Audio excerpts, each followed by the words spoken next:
All right, Notre Dame fans, we are back. We are back for round two to break down the Notre Dame 2022 recruiting class. Earlier today, we kind of dove into some of the ins and outs, the things that went right, the things that went wrong. We had a couple folks on the show, really took a big picture look. What we want to do tonight, and my name is Brian Driscoll. I'm the publisher at Irish Breakdown, in case you didn't know.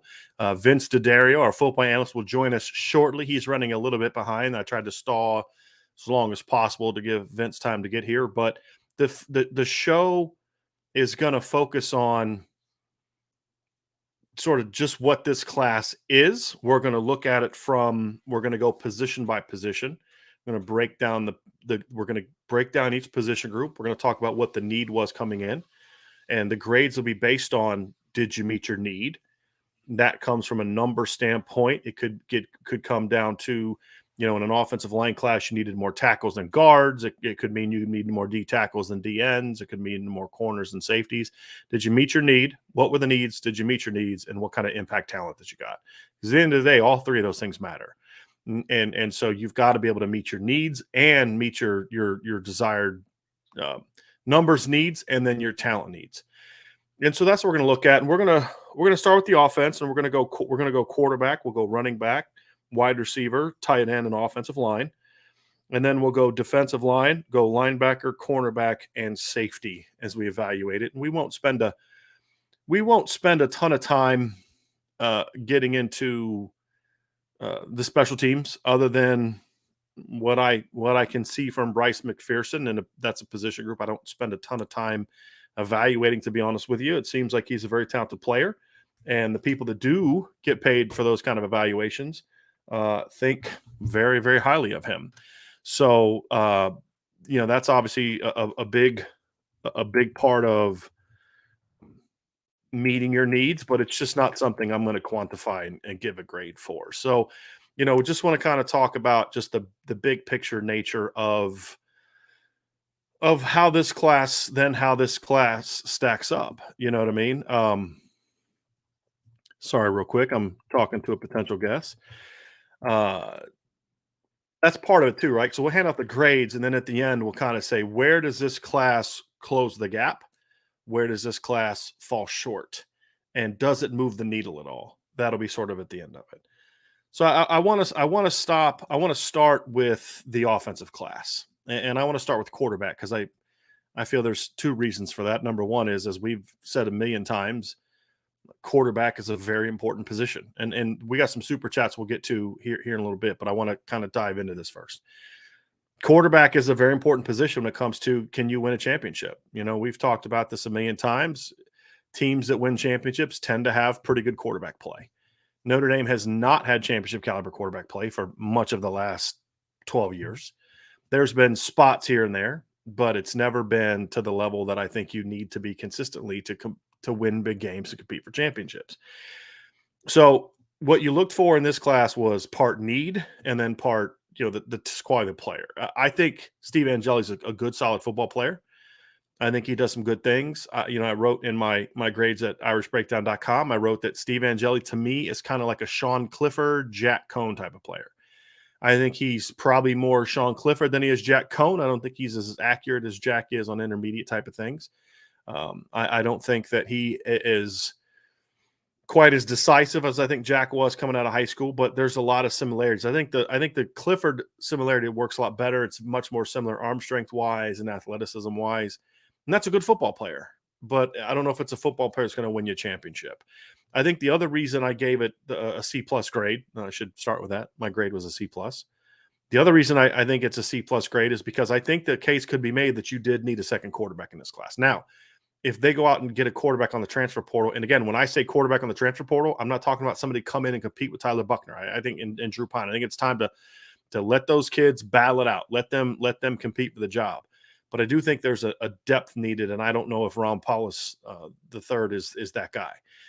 So I do think there's a need to secure the depth chart, and they were not able to do that with the walk-on situation, because the potential baseball player / football walk-on that they were looking at, Jack Lausch, who was committed to Notre Dame baseball, just signed with Northwestern for football. So that didn't work out because that would have helped alleviate that depth need. And so I gave it a C plus because I think Steve Angeli is a good football player. I think Steve has got good size. He's got real nice accuracy on the 5 to 10. I think he's got a real nice release. I think he makes a lot of plays. He's not a great athlete. He's a chain mover, but he's got real nice pocket mobility. I love his mechanics with the play action game. I think his ball fakes are really good. He tends to be better out of the shotgun than he is under center, breaking down his film at Bergen Catholic. But he doesn't have a great arm down the field. And the further down the field he throws, the worse his ball placement gets. And that's sort of always true, but I mean, it's a noticeable jump. It's not your typical thing. And he can put some good zip on the ball up to 25, 30 yards. He doesn't throw a great deep ball. It's got to be a lot of touch.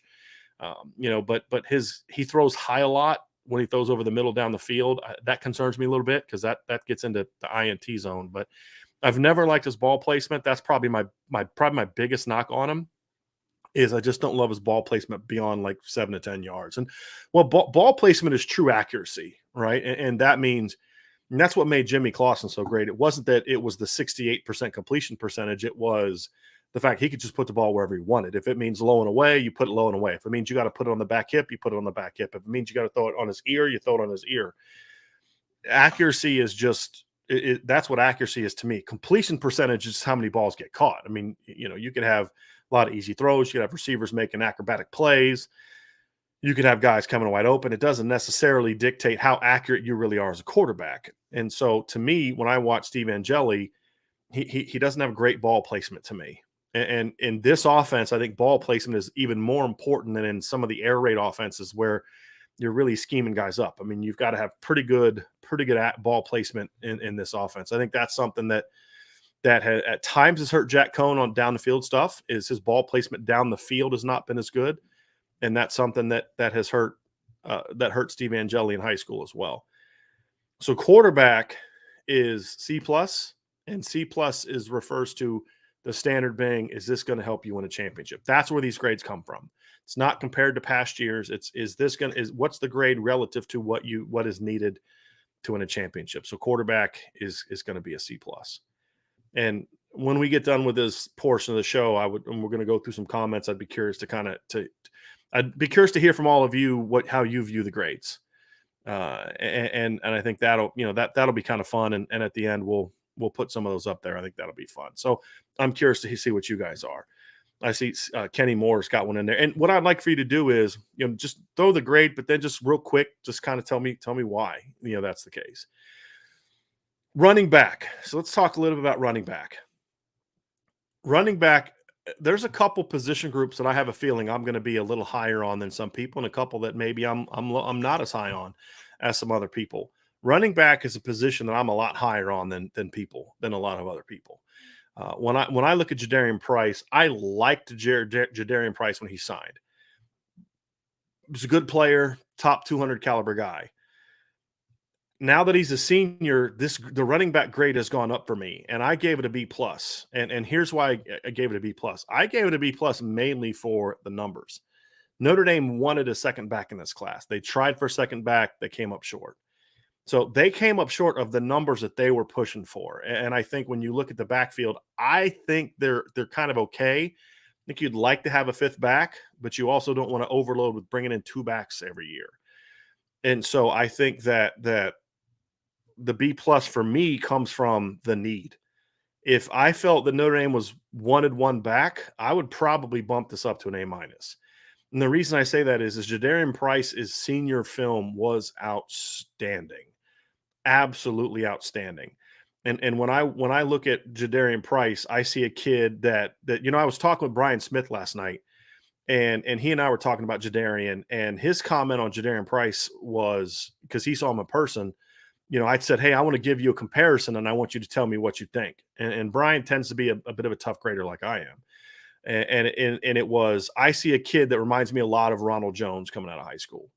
And the thing what I didn't know until Brian went and visited Jadarian and his high school coaches, Jadarian played his whole junior year with a leg injury that slowed him down. You watch him as a senior, I see a great burst. I see great vision. I see leg drive. I see an exceptional balance. I see a kid that has tremendous second level anticipation. What that is so when I'm running and I'm on my track, so I'm running an outside zone track. And we explained a couple weeks ago, a track is basically your aiming point. So if my aiming point is the back is the inside hip of the tight end, my track is whatever keeps me on that inside hip. So if that tight end's working outside, I got to work outside with him to stay on that track. Okay. So I'm on that track. I'm not only making that first read, but I have to have enough secondary vision to be able to see what's happening on the next level. That's second level anticipation. So as I'm reading my track, I've got to make sure that I can still see that linebacker scraping to where if he's going over top, I know that I've got a double cut. So I can cut back and then cut back, right? Or if he is staying shallow, then I may need to kind of burst through that hole and stay out wide. And so get through that initial hole and then bounce it outside. Okay, so that is second level anticipation, and not a lot of backs have it. To me, that's something that separates the good backs from the great backs. I think Jadarian has that. And honestly, the only thing Jadarian doesn't have, in my opinion, is great size. He's 5'11", about $180. He's got to fill out his frame in order to hold up over the course of the season. But he graded out as a senior, and the way that I grade is I have 8 different categories, and it's different for every player. And then I have an upside grade. And when I go through it, I grade them out, and I have a scale. This number of points equals this range of grade. So 3.5 star, 4 star, 4.5 star, 5 star, whatever the case may be. When I regraded Jadarian after watching senior game film and then getting some film that Brian took of him, the game he was at, he graded out as a top 100 player for me. And even this summer, I said I thought he was really close to Gavin Sawchuk, who's a top 100 back as well. And Jadarian made those jumps. So I see a kid that fits the Notre Dame offense very well. I think that's another part of this is it's got to be a good scheme film. It's got to be a good scheme fit. He's a kid that to me can be great in the zone. He's got enough patience to be great in the zone. He's also got enough patience plus burst to be good in the man schemes. I think his second level anticipation is great for the man schemes that Notre Dame runs, the counters and some of the perimeter runs that they may like to run. And the thing is, he's really good in the screen game. Now, he didn't do a lot out of the backfield, like lining up in the slot like Kyron Williams does as a senior, but we saw him do a little bit of that as a junior. He's never going to be Kyron as a pass catcher, but he's a legitimate weapon in the pass game.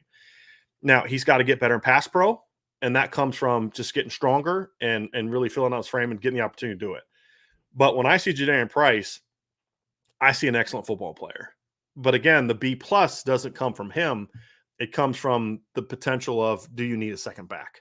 They wanted a second back. Was that a want or a need? I was under the impression it was a need. And so that's why I bring the grade down a little bit. But B+ is still very good. Jadarian Price is a good football player. And when you talk about now, Lance Taylor has strung 3 pretty good classes in a row. You had Chris Tyree, then you had Logan Diggs and Audric Esime, which is a really good 1-2 punch. Now you have Jadarian Price. That's a good football player. And so to me, that's a big pickup because let's remember something.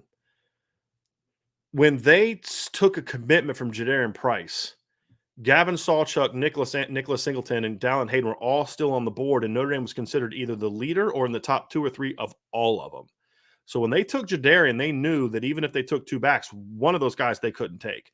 They liked him, and he has rewarded their fondness for him with just a breakout season to where, honestly, when I regraded senior film, he was the number 2 back in that group of 4 behind Nicholas Singleton is now the number 1. Dallin Hayden went down just a little bit. I thought he lost a little bit of a step as a senior.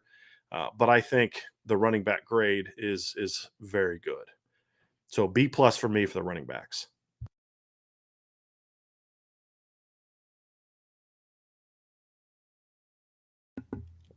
Let's talk wide receiver. I think this is where we're gonna see some differences of opinion. And I'm gonna explain what I gave the receiver grade, why I gave the receiver grade I did. I gave a B-. I think you can make a case that it should be a C+. I would accept that argument. And when I say accept that argument, meaning not that I changed my mind because my grade is my grade, but it's one of those things where I'm not going to argue with you. Here's why. Okay. You've got to look at it for what the class was. What was the class? It was a class that needed 3 receivers. Okay. Flat out, you needed 3 receivers. You got 1 right now. That's a big miss. Big miss. You fell short of your numbers. Now, it's not an F because they still got 1. Okay. So you didn't fail. You just came up way short. Okay. That's point number 1. That's the ding on the class.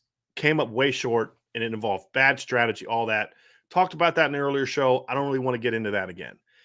It would have been an A class. If you just kept CJ Williams, it would have been an A class. If you would have kept the Morrison Walker, it would have been a B to B plus class. I'm not super high on Morrison Walker. Everybody knows that. But if you just look at Tobias and CJ, that's 2 top 100 players. That's an A class, in my opinion. And then a Morrison would have been your 3 if you got him. That's a pretty darn good receiver class. But you lost 2 of those guys, and you had a strategy that was doomed to fail, and you did a bad job with the class. Simple as that. But then you have to look at, okay, but what grade do you give them for what they got, right? And so this, to me, is where we're going to have a difference. So like I see Austin Lee down there. He's got it as at a C. And to me, the difference between what the grade is going to depend a lot on what your view of Tobias Merriweather is. If you view Tobias Merriweather a lot like Rivals, or, they've got him like 160s, I think ESPN's got him in the 170s or 180s, then you're probably going to have it like a C, because, he's a good player, but not an elite player. If you look at it from the standpoint of how I look at it, or SI All-American looks at it, and you view him as a top 50 player, then I think that's going to bump it up. And that's where I'm at. I think that's where the difference is because, you can't give it a D, right? I saw somebody down there gave it a D. You can't give it a D because the D is the grade just on numbers. It's a D grade just based on numbers. You can't then just not take into account the quality of the player that they got. Okay. So that's really what has to factor in. Now, that doesn't mean you have to come to my conclusion of a B minus, because you can have a difference of opinion about Tobias. There's a wide range of opinions on Tobias. For me, I think he's a top 50 recruit. I think he's one of the 4 or 5 best receivers Notre Dame has signed in the last 10 years. I think Tobias is very, very, very, very good. So that's what bumps the grade up for me. So like I went B minus. I think you can make a case for C plus because, I gave Tobias an A. If you don't view him as being an A, then I get it, right? To me, if you're a top 50 player, that's an A. And I think Tobias is a top 50 player now with a 5-star upside. So that's where I came. But the fact of the matter is we can quibble all day long whether it should be a B minus, whether it's a C plus, whether it's a D, whatever the case may be. But the reality is that you landed one really good player, right? And then we'll get into kind of how it fits, right?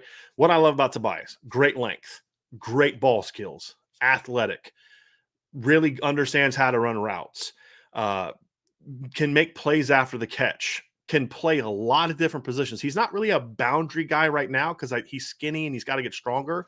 He can play some of the boundary, just not maybe 40, 50 snaps a game. He eventually could get there.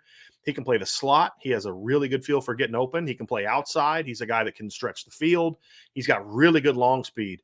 He's got to work on his get off. His get off is a little choppy.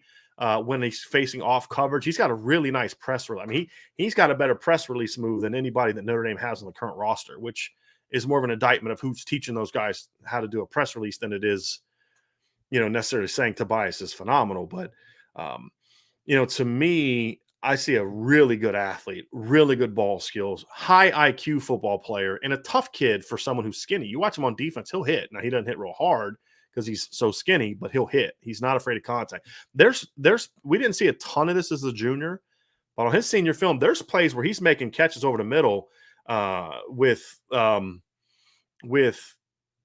guys ready to hit him. And so to me, I got to bring Vince in here because I know Vince loves talking about Tobias Merriweather. For me, to see 175 to 185 pounds, tall, skinny string bean kid, like going over the middle and jumping for balls when he's got people about to hit him, that says a lot about his mindset. He played a lot of defense as a senior. So to me, he may not be a finished product 5-star guy. I think he's a top 50 to 75 guy now with the potential to be a top 25 guy. And so it's hard for me to give a class a D or even a D plus, C minus. Went B minus. I said I could accept the case for a C plus because of the numbers. Yeah. I went B minus because of how I view Tobias. When you sign, in my opinion, a top 50 player, you can be upset about the numbers, and we'll get into that in a second, but you can't just dismiss the fact that you just added a really, really, really good football player to your roster. Well, and he's the reason. I mean, the way you and I both view him is why the grade is as high as it is. It's an emotional grade for me would be like a C+ because of everything that went down over the last week. And it's not just that and I think you probably, I'm sure you covered this either this afternoon or earlier in this one. It's not just the fact that they lost those guys, because you're going to lose guys, right? CJ Williams clearly wanted to stay on the West Coast, and Amarion Walker has been flirting with Michigan. I mean, my goodness gracious, if this was a marriage, they should have been divorced a long time ago. You know what I mean? Like, Notre Dame should have cut them loose, in my opinion, and they never did. And this is what happens: a signing day flip. And so I'm emotionally, you're muted. It's embarrassing. It is. That's what it is. And Notre Dame should have taken the bull by the horns on your face. Exactly. And just said, look, we're good here. You're done. You clearly don't want to be here. You've gone to Michigan more times than you've come to Notre Dame in the last 6 months. You clearly want to be there. Peace be with you. That's great. But we're going to go look elsewhere. My issue is we all saw this coming, and it doesn't appear that Notre Dame had a backup plan and that they did anything about it. And so that's why my grade is in the C to C+ range, because I don't think that their plan was good enough in response. And my point, Vince, that I had said before you got here, and I'll just briefly summarize it, was agree completely with that. Like, to me, it was a D just based on numbers. You take the skill of the one out, it's a D. Because they needed 3, right? I mean, 3. We actually argued this summer maybe 4. Right. And now you look at the current roster and it's like, you might need 4. So minimum 3. It's a D just on numbers. Right. So then you look at it and say, okay, how much do you value Tobias? And that's why I say C+ I could kind of live with. If you view Tobias as a top 50 player, then you're obviously going to be on the higher end of that scale. That's simply what it comes down to. Sure. And we've always said you need to evaluate a recruiting class for what it should have been. You also need to be able to evaluate a recruiting class for what it is. And to me, no position is there a starker contrast in that than receiver. Because what it could have been was, holy moly, top 5 receiver class in the country. Yes. And what it ends up being is you got one great guy, but as a class, it's not close to where you need it to be. But you can't also then dismiss, and I'm not saying you are, I'm just in theory. Sure. No, yeah. You can't then dismiss that, take all the losses aside, you just added a really, really good football player to your roster. I look, if he's not on the field next year, I'm going to be real upset. Let's just put it that way. Whoever the wide receiver coach is, whoever comes back, with 5th-year options or whatever, if he's not on the field, I'm going to be surprised. Well, let me take that back. If the current coach is still coaching, I won't be surprised if he's not on the field. Right. I mean, I hate to say it that way, but it wouldn't surprise me. Okay. But from a talent standpoint, he belongs on the field getting reps. Right. So, and there's a lot of people saying this, Tobias greater than CJ. What I don't want us to do is kind of be like, well, CJ's not that good anymore. CJ's still a good football player. He is. Vince and I both have always had Tobias ahead of CJ. Now, they're both top 100 players, but I viewed CJ as sort of like that 80 to 110 range. And I view 75 to 110 range. And I view Tobias as a top 50 guy. At worst, 50 to 75. I have him more personally just I said earlier, like 50 to 75. For me, I think he's probably closer to the 40-50 range, 35 to 50 range, just because he's so skinny. His upside is that of a top 20 player, in my opinion. So, yeah, we always thought that Tobias was better, but it doesn't mean Colin, Tobias, when he committed, was my number 1 player on the offensive stat class. He's been my number 1, not just number 1 receiver. He's my number 1 offensive player, period. Right. But I had CJ in the top 4. I like CJ. I think CJ's a top 100 player. So look, it hurts. We've said this. We are not that show, right? We're not that show that when a kid goes somewhere else, well, he sucked anyway. The only guy we've said that about is Amarion Walker. Not that he sucked, but they weren't that good. But we said that when he committed. But we were down on him a long time ago. We're not going to change our stance because the kid's not going to Notre Dame. But the point being, you got a really good football player. Now you have to figure out, as a coaching staff, you can be excited about Tobias, but then you got to figure out, like, hey, we can't have this anymore. Right? This needs to get fixed. However, it's going to get fixed. And not only does the recruiting end need to be fixed, but then also the transfers out of that room need to be fixed. Like it's a Right. double-edged sword. I know that's not what we're talking about here, Right. but I'm just throwing that out there. But Right. you ready to go to the next position? Yeah, I just real quick, Vince. Yeah. Quarterback, I went C+, and running back, I went B+. Okay. I love Jadarian Price. The only reason I went B+ on Jadarian is because they had wanted 2, so I felt they came up short on their numbers. Yeah, and I agree with that. I view I Jadarian like as a Price. top I think third his back. senior film is outstanding compared to his junior film. He is a faster Dexter Williams that can catch the ball and block. Yeah. I think he's what he's what fits in this offense, right? It's a running back who's multidimensional. You can split him out. Right. You can do different things with him. I think he's going to fit in really nicely into Tommy Rees's offense. So that excites me. I think that's a good grade for there. But again, like you said, if I'm gonna knock the wide receiver group for not having the numbers, then I got to knock the running back room for not having the number for what they wanted at numbers. For what they wanted. I'm actually okay with 4 running backs. And I don't know that they needed 2, to be honest with you. That's why I was kind of hesitant on it. And that's why I didn't ding him that much. I just took him from an A- to a B+. It's not that big of a because you could look at it one of 2 ways, right? You're losing probably 2 running backs out of the room, and you're bringing in 1, right? So, do you want to have equal numbers? Did you want to bring in 2 because you were losing 2? I don't know that they anticipated. Or did you just want to losing get 5? Yeah, right. You just felt 5 was the healthy number. Sure. And that's a different kind of situation. But I think having 4 solid backs, they are good. That's as good of a 4-man group of backs. Yeah. As long as Logan Diggs comes back, and as of right now, I don't have reason to believe that he's not. I do know that he had some homesickness, but I can't remember you'd probably have to go back to maybe the Lou era, with all due respect to the, because you could say 2015 when you had Torian, Adams, Procise, and Dex. Problem is, 2 of those guys were freshmen, and Torian got hurt first series of the game. Yeah, right. But going into the season, I think that was a really good backfield. I'll never forget him walking up the tunnel in the first game. I'm like, oh, you got to be kidding me.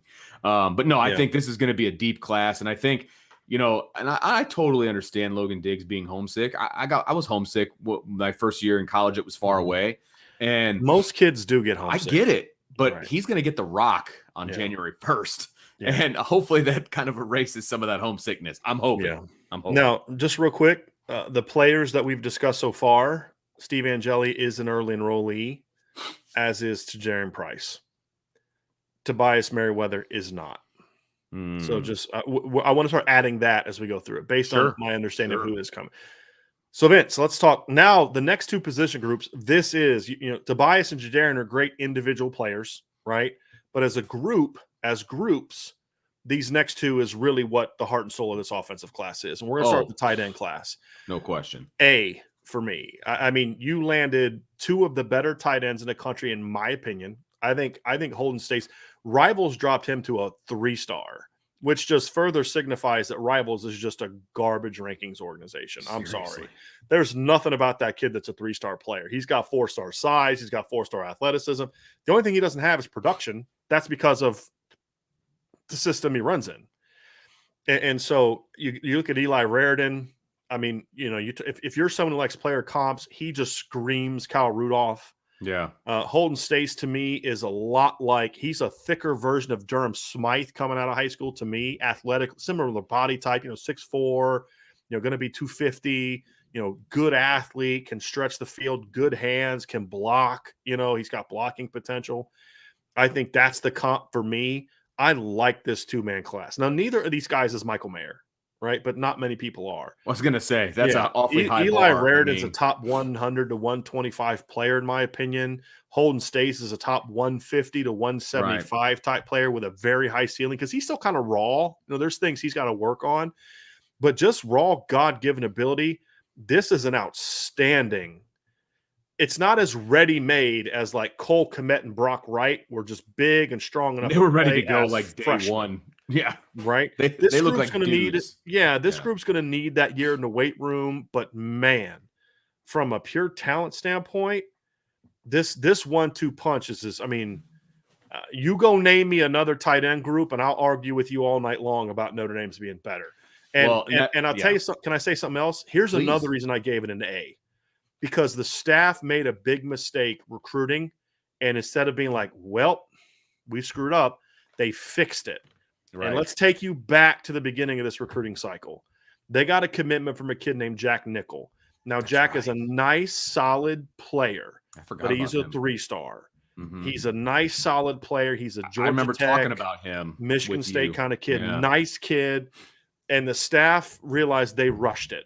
They went too soon on him. He wasn't the kind of big time player they normally get. And then they found out. Then they kind of discovered Holden Stace, who kind of emerged because they got on Jack when he was a sophomore. It's way too early to take a kid like that. You take a sophomore if he's Cole Kmet or Brock Wright. You don't take a sophomore like Jack. Again, not a knock on Jack. He's a nice football player. I think he signed with Michigan State. That's a nice pickup for That's them. a perfect position. That's a perfect place for him. I agree with you. Right. On that. And so, but what they did was they realized, okay, Eli Raritan stepped up. He started playing better. Holden State started playing better. And all of a sudden you're like, there's just two kids that are just significantly better. And they told Jack, you committed to us. We offered you a scholarship. You committed to us. We're going to honor that spot. But just so you know, we're recruiting 2 more tight ends. And they did it super early. Yeah. So Jack had plenty of time to find another home. That's not as easy a decision as it may seem, because you made the initial mistake. You shouldn't punish Jack because you not made his a mistake. fault. Yeah, it's not his fault. Right. So they did it the right way. Jack rightly chose to lead the class, and they ended up with a dynamic. Because if you take Jack Nichol with either one of these two, it's still a pretty good tight end class, but it's not an A class like this was. It's this to me class. at tight end is an A class. Well, and the fact that Notre Dame has a pretty darn good stable of tight ends right now that they will be joining allows them to mature and get bigger in the weight room and all of those different things. You don't need those guys to come in and be dudes right away. You know what I mean? Because there is you got Kane Barong, obviously you got Michael Mayer. Yeah, Mayer, you've got Bauman, got Mitchell Evans, Kane Barong. You got 4. And then, who knows if they bring back Jack, George Tackett. I still don't think they have room for that. But yeah, they don't have to play. If they play, it's like Tua did because of all the injuries. Mitchell Evans had to play. I mean, Bauman was hurt, and then Barong got hurt. And it's kind of like they're putting Joe Alt at tight end at one point in time. And so, but Mitchell was better than I thought he was going to be. Yeah, well, quite a bit better. I mean, I thought he was going to need several years to get ready to play.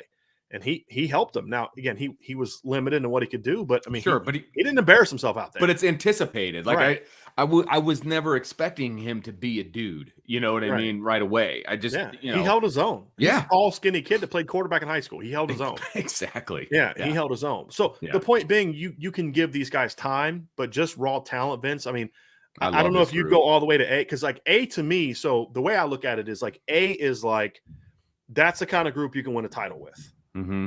B to B plus is like, top 10 to 12. C plus is like you're a top 25-ish kind of team, right? That's how I view it. Okay. To me, this is the kind of unit you can go win a championship with. Yeah, I agree with that completely. I was on the fence between an A and an A minus, and that's splitting hairs. That's just splitting hairs. Yeah, you could say maybe an A should have guys that are more ready to play. I think that would be hey, look, and that's exactly what to have an A. I mean, yeah, but fair. Again, they don't need that though. Yeah. And so for what their need was, they nailed it. If individually, if they just signed one of them, it's not an A for me. It's a B plus A minus. Accurate. Yep. Because neither of them are like 5-star guys. Sure. Them together is what, because again, and there's some offenses where I wouldn't be as excited about a 1-2 punch at tight end because they only play one tight end. Because Notre Dame does so much. But here's the other reason that I gave him an A, Vince. It's not just like the one way to look at it is just the individual talent. You grade Eli Raritan, you grade Holden Stace. There's your grade. The way that I look at it too is I kind of say, how do these guys look? We're not, this isn't a points-based system like Rivals or 247, right? It's about evaluating, did you meet your needs? Well, part of meeting your needs is depth. Part of meeting your needs is impact talent. But then the other part of meeting your needs is, did you sign a kid that fits what you do offensively? Yeah. And if you sign 5 centers, if you've signed the number 1, 2, 3, 4, and 5 centers in the country in basketball or football, you're not going to have a unit. Right. You're going to have a high grade. You're going to have a high grade, but it's not going to be effective for what you want to do. And when I look at Eli, I see a guy that's more of an outside in player. What that means is he's going to be in the slot. He's going to be outside. He's going to run vertical stuff. He's fast. He's not a guy that right now I'm necessarily going to have play attached. Holden Stace to me is an inside out player. He can play in the slot. He can play outside. He can do all those kind of things, but he's really good when he's in a wing or attached or blocking on the edge. That's where his potential is going to be. Right. He's got a thicker body. He's just a bigger kid. Well, there's a lot you can do with those two guys together because they both do the same things, but one guy's strength is over here. The other guy's strength is over here. Even though this guy can do that guy can do this, it's their strengths are different things. And that's ultimately the ideal way to put a group together is you don't necessarily want cookie cutters. The only place you may want that is running back. Hey, we're going to go with 2 running backs. We don't play a lot of 21 or 20 personnel. So if I'm going to be rotating backs, I want guys that are doing the same thing. I don't have to change my run game. Okay, that's fine. But at a position like tight end in the Notre Dame offense, it's imperative to me that you have complementary players, and these two kids flat out complement each other at a very high level. Well, and as much as we have banged Notre Dame's offenses in the past for 12 and 13 personnel and things like that, it's not that we're banging the personnel grouping. We were banging what they were doing out of that personnel grouping. So I want to be very clear in that I love tight ends. Tight ends, good tight ends like the ones we're talking about right now are mismatches. And we've said this a million times. Football is about matchups. And if you got a tight end that can match up favorably against a linebacker or favorably against a safety or both, that's a matchup that you love. And so you're going to use that to your advantage. We're not looking for Notre Dame to go 5 wide and, just chuck it all over the place. Like that's not at all what we're looking for. We're just looking for matchups, and tight end is still a matchup that Notre Dame can win on a consistent basis as they keep bringing these guys in, and that's why it's exciting. You're muted. They got to just use it a little bit better.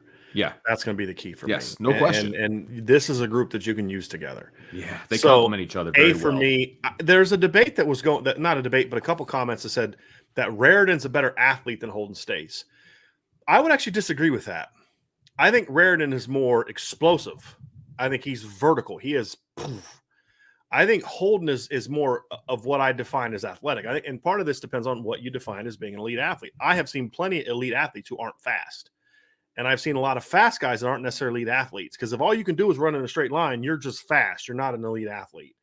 And to me, you could be like Torian Folsom was an outstanding athlete. He just was slow. He just wasn't going to outrun anybody. You know what I mean? But feet and balance and agility and quickness and change of direction, his ability to stop and kind of go back. I mean, like Reggie Bush was not a freaky fast guy. When he ran like a 4.5. Yeah, he wasn't super fast. Peter Warrick's another one. Peter Warrick ran like a 4.55. He's a freaky athlete. Yeah. And to me, Holden is a really good athlete. He's got great feet, great balance. He's got some quickness. He's got loose hips for a big kid.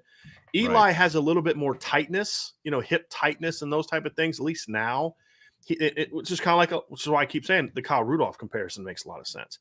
But what Eli is, man, Eli explodes off the ball. He's the one that's and he's got great basketball feet too. Team, just dropping monster dunks and like. Oh yeah. I mean, but that's right. That's explosiveness. Explosiveness, exactly right. Yeah. And that's something else I like about it. Now, that doesn't mean Eli's not athletic. It just means I think Holden is more athletic. Sure. Holden is not as fast and explosive as Eli is. That's the difference. But the moral of the story is they're both really good. Really good. So A for me, Vince. What was your final verdict? I was going to say A-. A-. Yeah. You got to have some conviction, Vince. You've had the whole season to figure out what the grade is. Yeah, it was an A- for me. And but again, it's A- and A. That's splitting hairs for me. You know what I mean? And so I'm really okay with that. That's not as big of a deal to me. So I'm going to stick with my A-, and I'll be the pessimist of the tight end group. All right. I forgot I was going to wear my new hat tonight. I completely forgot about it. I like that. That's fresh. So, Vince, tight end in the books. Tight end U continued recruiting like tight end U. All right, and we will get to some super chats here and some questions at the end, but we're going to go offense and then some questions and then we'll go defense. Vince, offensive line. That's the final group, right? O-line U. How did they recruit? Yeah. I gave it an A. Yeah, I gave it an A. I think if without Billy Shrouth, it's a B. Yep. Getting Billy Shrouth gives him an A because what you've done is you've now met your need. you've now added an impact player. What they lacked without Billy, they had a lot of high ceiling guys, but a lot of high ceiling guys with lower floors. Billy, to me, what makes him so good is he's got both. And to me, he's the best combination of high floor, high ceiling they have in the class. I mean, there's like Emile Wagner, Ty Chan, really high ceilings, but they're not guaranteed players to me. Right. You know, No, Joey I Tenona agree. has Joey Tenona probably has the second highest floor in the class behind Billy Schrouth. Yeah. But I don't know if his ceiling's quite as high as Wagner and Chan. So, but together, I give it an A because number one, it's a top 5 offensive line class. If you're a top 5 offensive line class, you're a national championship caliber class. That's the very definition of an A class, right? And then you get beyond. So you met your numbers needs, you added impact talent. All 5 of those linemen are ranked in the top 200 nationally by at least one recruiting service. That's impressive. Yeah. And Ashton Craig's senior film was outstanding. It was. And I liked that pickup because it was an in-state pickup. It was somebody that was kind of off the radar a little bit. It was this year's Joe Alt. I mean, that's how I look at it. That's a really good point. And we said that at the time. Like, you give me a Joe Alt and an Ashton Craig every year in a 4 to 5 man class, I'm good with that. I'm good with that. Because if they hit, they hit. I also watched a lot more of Joey Tenona's senior film. He played a lot more left tackle this year. And he looked like, I don't know if you had a chance to see his senior film, Vince, but the thing I thought about Joey is I thought he slimmed down. I thought he got, because he was like kind of I'm trying to say this, like, I'm talking football terms now, not like, judging a person's body. I'm talking about how a coach, he had kind of a lot of baby fat on him. He had a really young face, had a lot of that, little kid pudginess on him, that big kids kind of have. And then as they get older and they kind of sprout up, that kind of that weight goes away. I thought he looked a little leaner this year, and that had him looking quicker. And that's good because now Matt Bayless can put good weight on muscle and add the good weight. And so Joey, none of these guys are over 300, are they? Tai Chan is, Is he? Okay. Yeah. Okay. Yeah. Because somebody said something to me today about, well, I don't know about Notre Dame's offensive line class. They all look skinny. I was like, no, that's kind of what they recruit, though. I said that's fine though, because they're about to go with the best strength coach in the country, and he's going to build them up. Right. I mean, that's how you would describe Mike McGlinchey. That's how you would describe Zac Martin. That's how you would have described Joe Alt. That's how you would have described Liam Eichenberg. That's how you would have described Robert Hainsey. That's how you would have described, a lot of guys that Notre Dame has had some success with. Guys like Alex Bars was a bigger bodied kid. Aaron Banks, Quentin Nelson was that. But those guys are like broad, right. But they've recruited a lot of big, a lot of big, like long kids, right? And like even like Emile Wagner, right? Like that's your biggest bust potential in the class because we don't know about his size.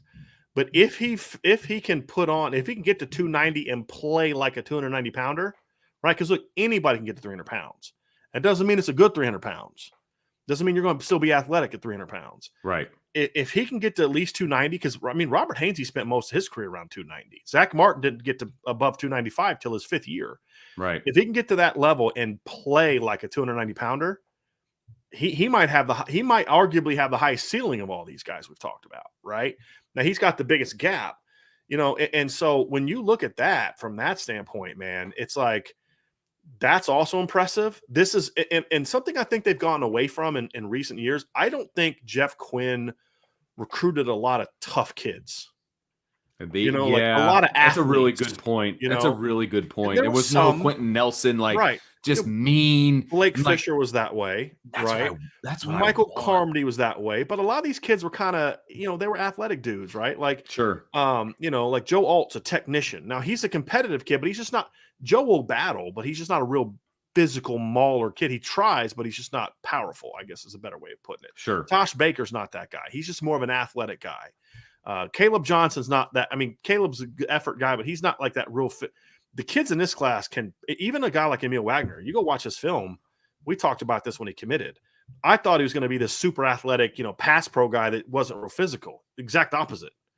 He was better in the run game than he was pass pro. He's a physical kid. Now that doesn't project to the next level when you're smaller than some of the DNs you're going to go against or defensive tackles you're going to go against. So when I look at that, I like this group because there's some attitude in this group. Like these guys these guys got some powerful hands. There's some strong hand individual kids in this class. They all got some pop to them. Tai Chan, when he committed, he was like 255, 260, tall, skinny. I was like, I don't know what this kid's going to do. He didn't play as a junior because of COVID. And I'm like, no, how good's Tai Chan? I don't know. I haven't seen him play. When last time he played was like 250. Well, then he comes out as a senior, like, that's not Tai Chan. I've seen Tai Chan. Tai Chan's tall and skinny. This kid's 6'5", 305 pounds. And he's mauling and he's mashing people. And it's like, okay. And then the final piece for me, Vince, and then I want you to share your thoughts. This is a group that you can start as a 5-man unit. Now, I don't know what that – I mean, it could be Wagner and Chan at tackle. There's flexibility there. It could be Wagner and Tennon. It could be Wagner and Craig because I think all of them can play tackle.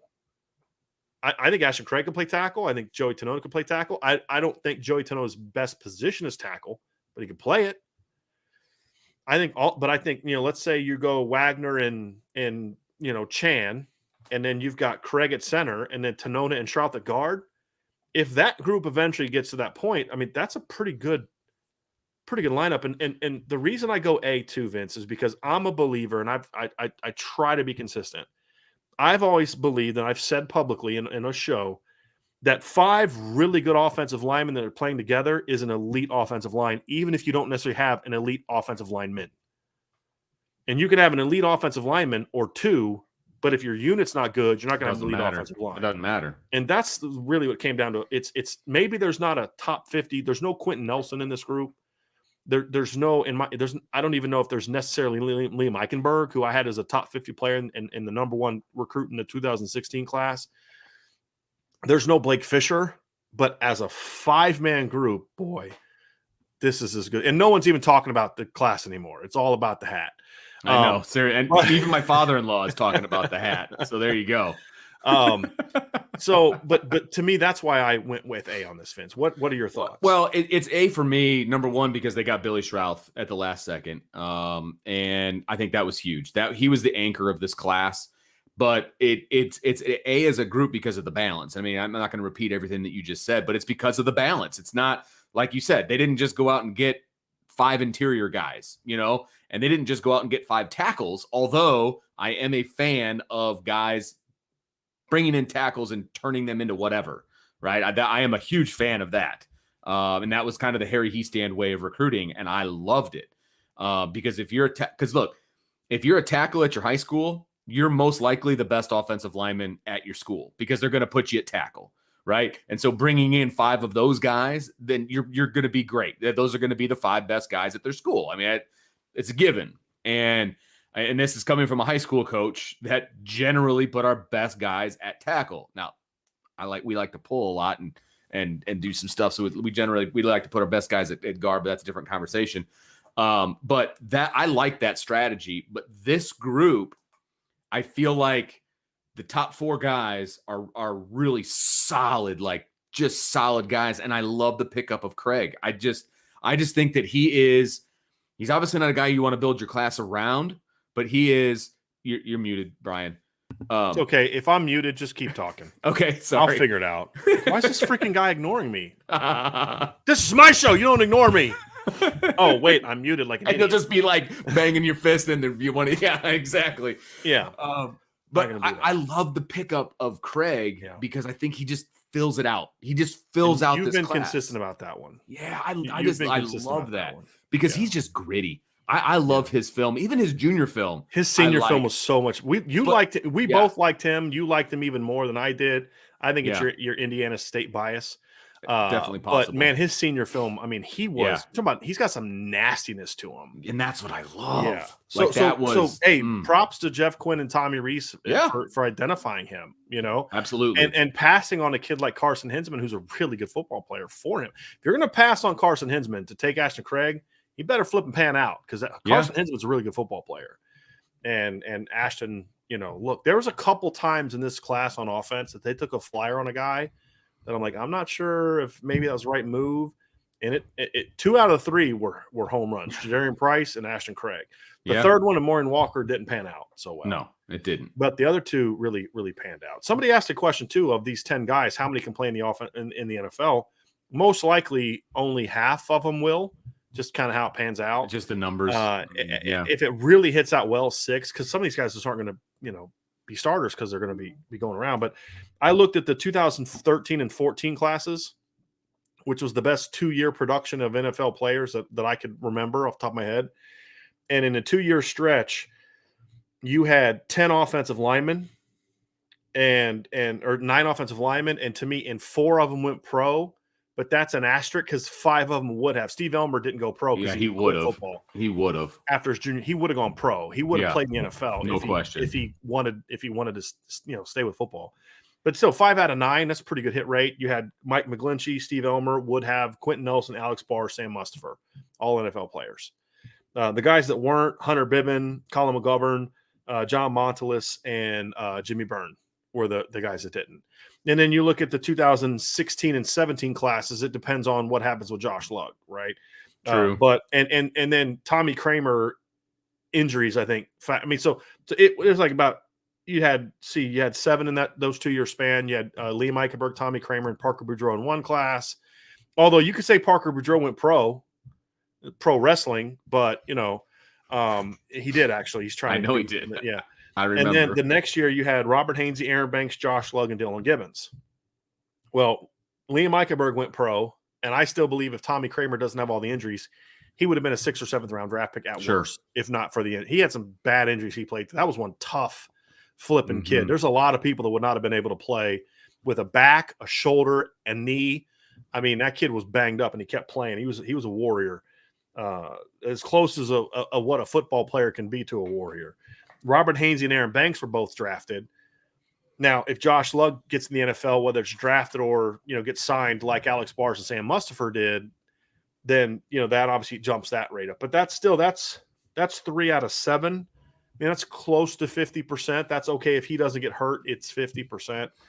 So, or actually be over 50%. So it's not a bad hit rate. Really. Half. Yeah. If the class is as good as we think, it'll be half. If it's better, if it's really good, you could see 6 of the 10 perhaps. Because when I look at it, like I think that Blake Fisher obviously is an NFL guy. Joe Alt, he started as a freshman at Notre Dame. He's a freshman All-American, right? I mean, he's not and there's some talk he's not a regular All-American. He's a freshman All-American. Right. Not taking anything away from that because that's a great accomplishment. But right. He is a freshman All-American. Right. And then you have Rocco Spindler will have a chance. It's funny, 2 of those kids had dads that played in the NFL. Not a coincidence, I don't think.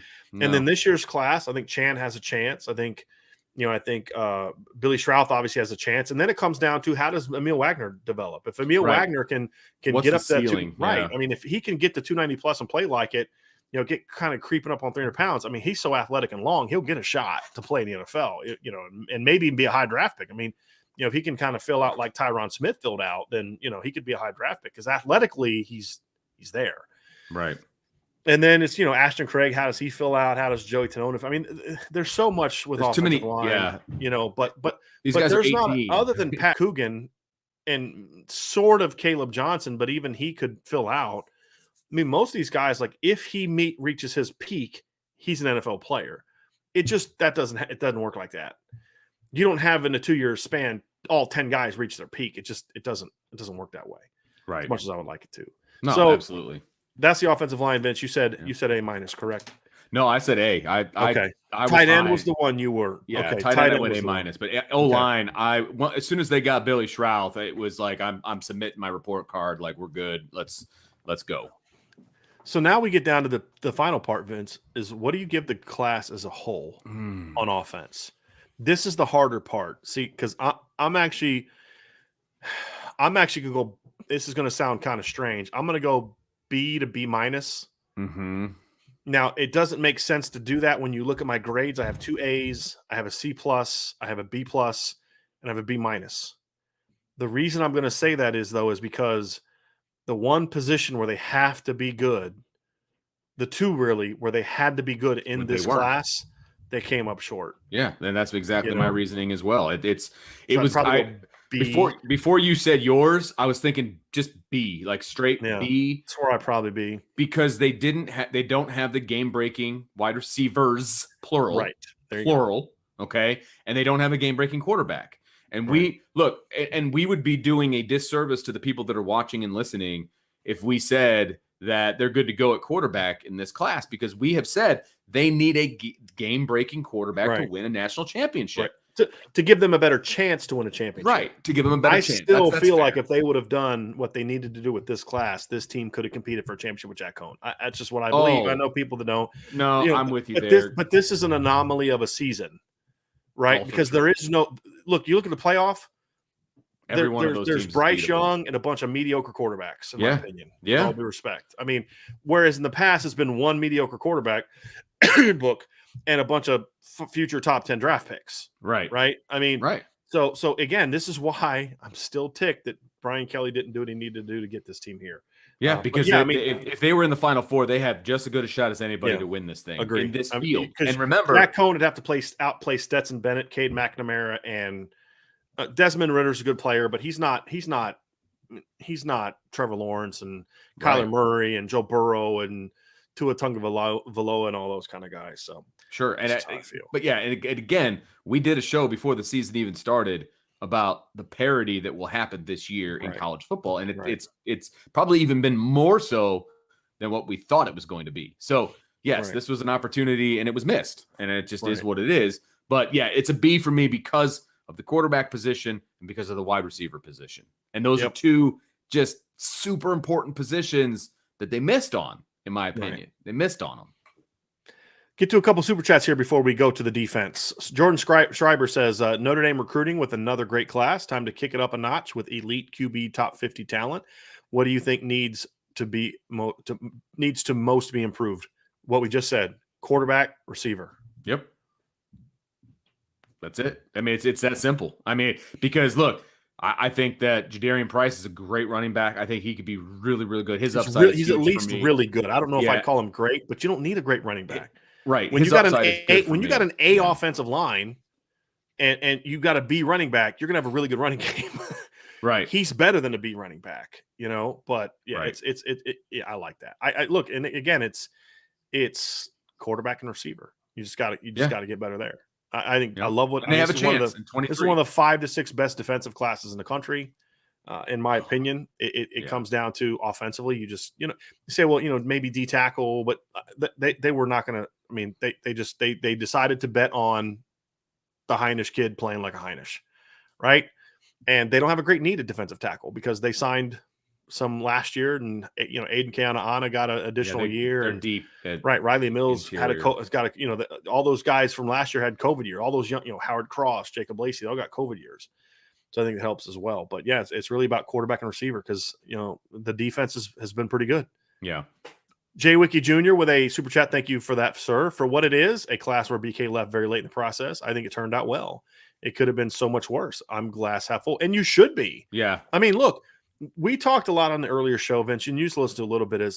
Did they mess up at receiver? Yeah. Did losing Devin Moore sting? Yeah, it did. But as we've said all along, you got to look at a class 2 ways. What it could have been, and when we have that conversation, there's some stuff to be negative about, right? As much as I like the O-line class, I would have loved to have had Jake Taylor in it. I'm sorry, I just would have. Right? Receiver class came up short. Quarterback, imagine if Drew Aller's in this class. He should have been in this class. Yes, he absolutely should have. And now all of a sudden we're having a different conversation about this. I mean, because now it's A class. I'm sorry, because you only got one receiver, but dude, you got some studs last year and you got 2 stud tight ends. You're fine. Right. You know what I mean? Exactly. Go get some dudes next year. But it's an A class. This is a legitimate top 6 to 8 class, even with the guys they lost. And when was the last time I gave Notre Dame 4 A's? Which I did this year. That's a really good point. I don't know if I've ever done that. Huh? You're a hard grader. Yeah. That's what I'm saying. Yeah. Yeah. So, I mean, honestly, I don't know if I ever have done that.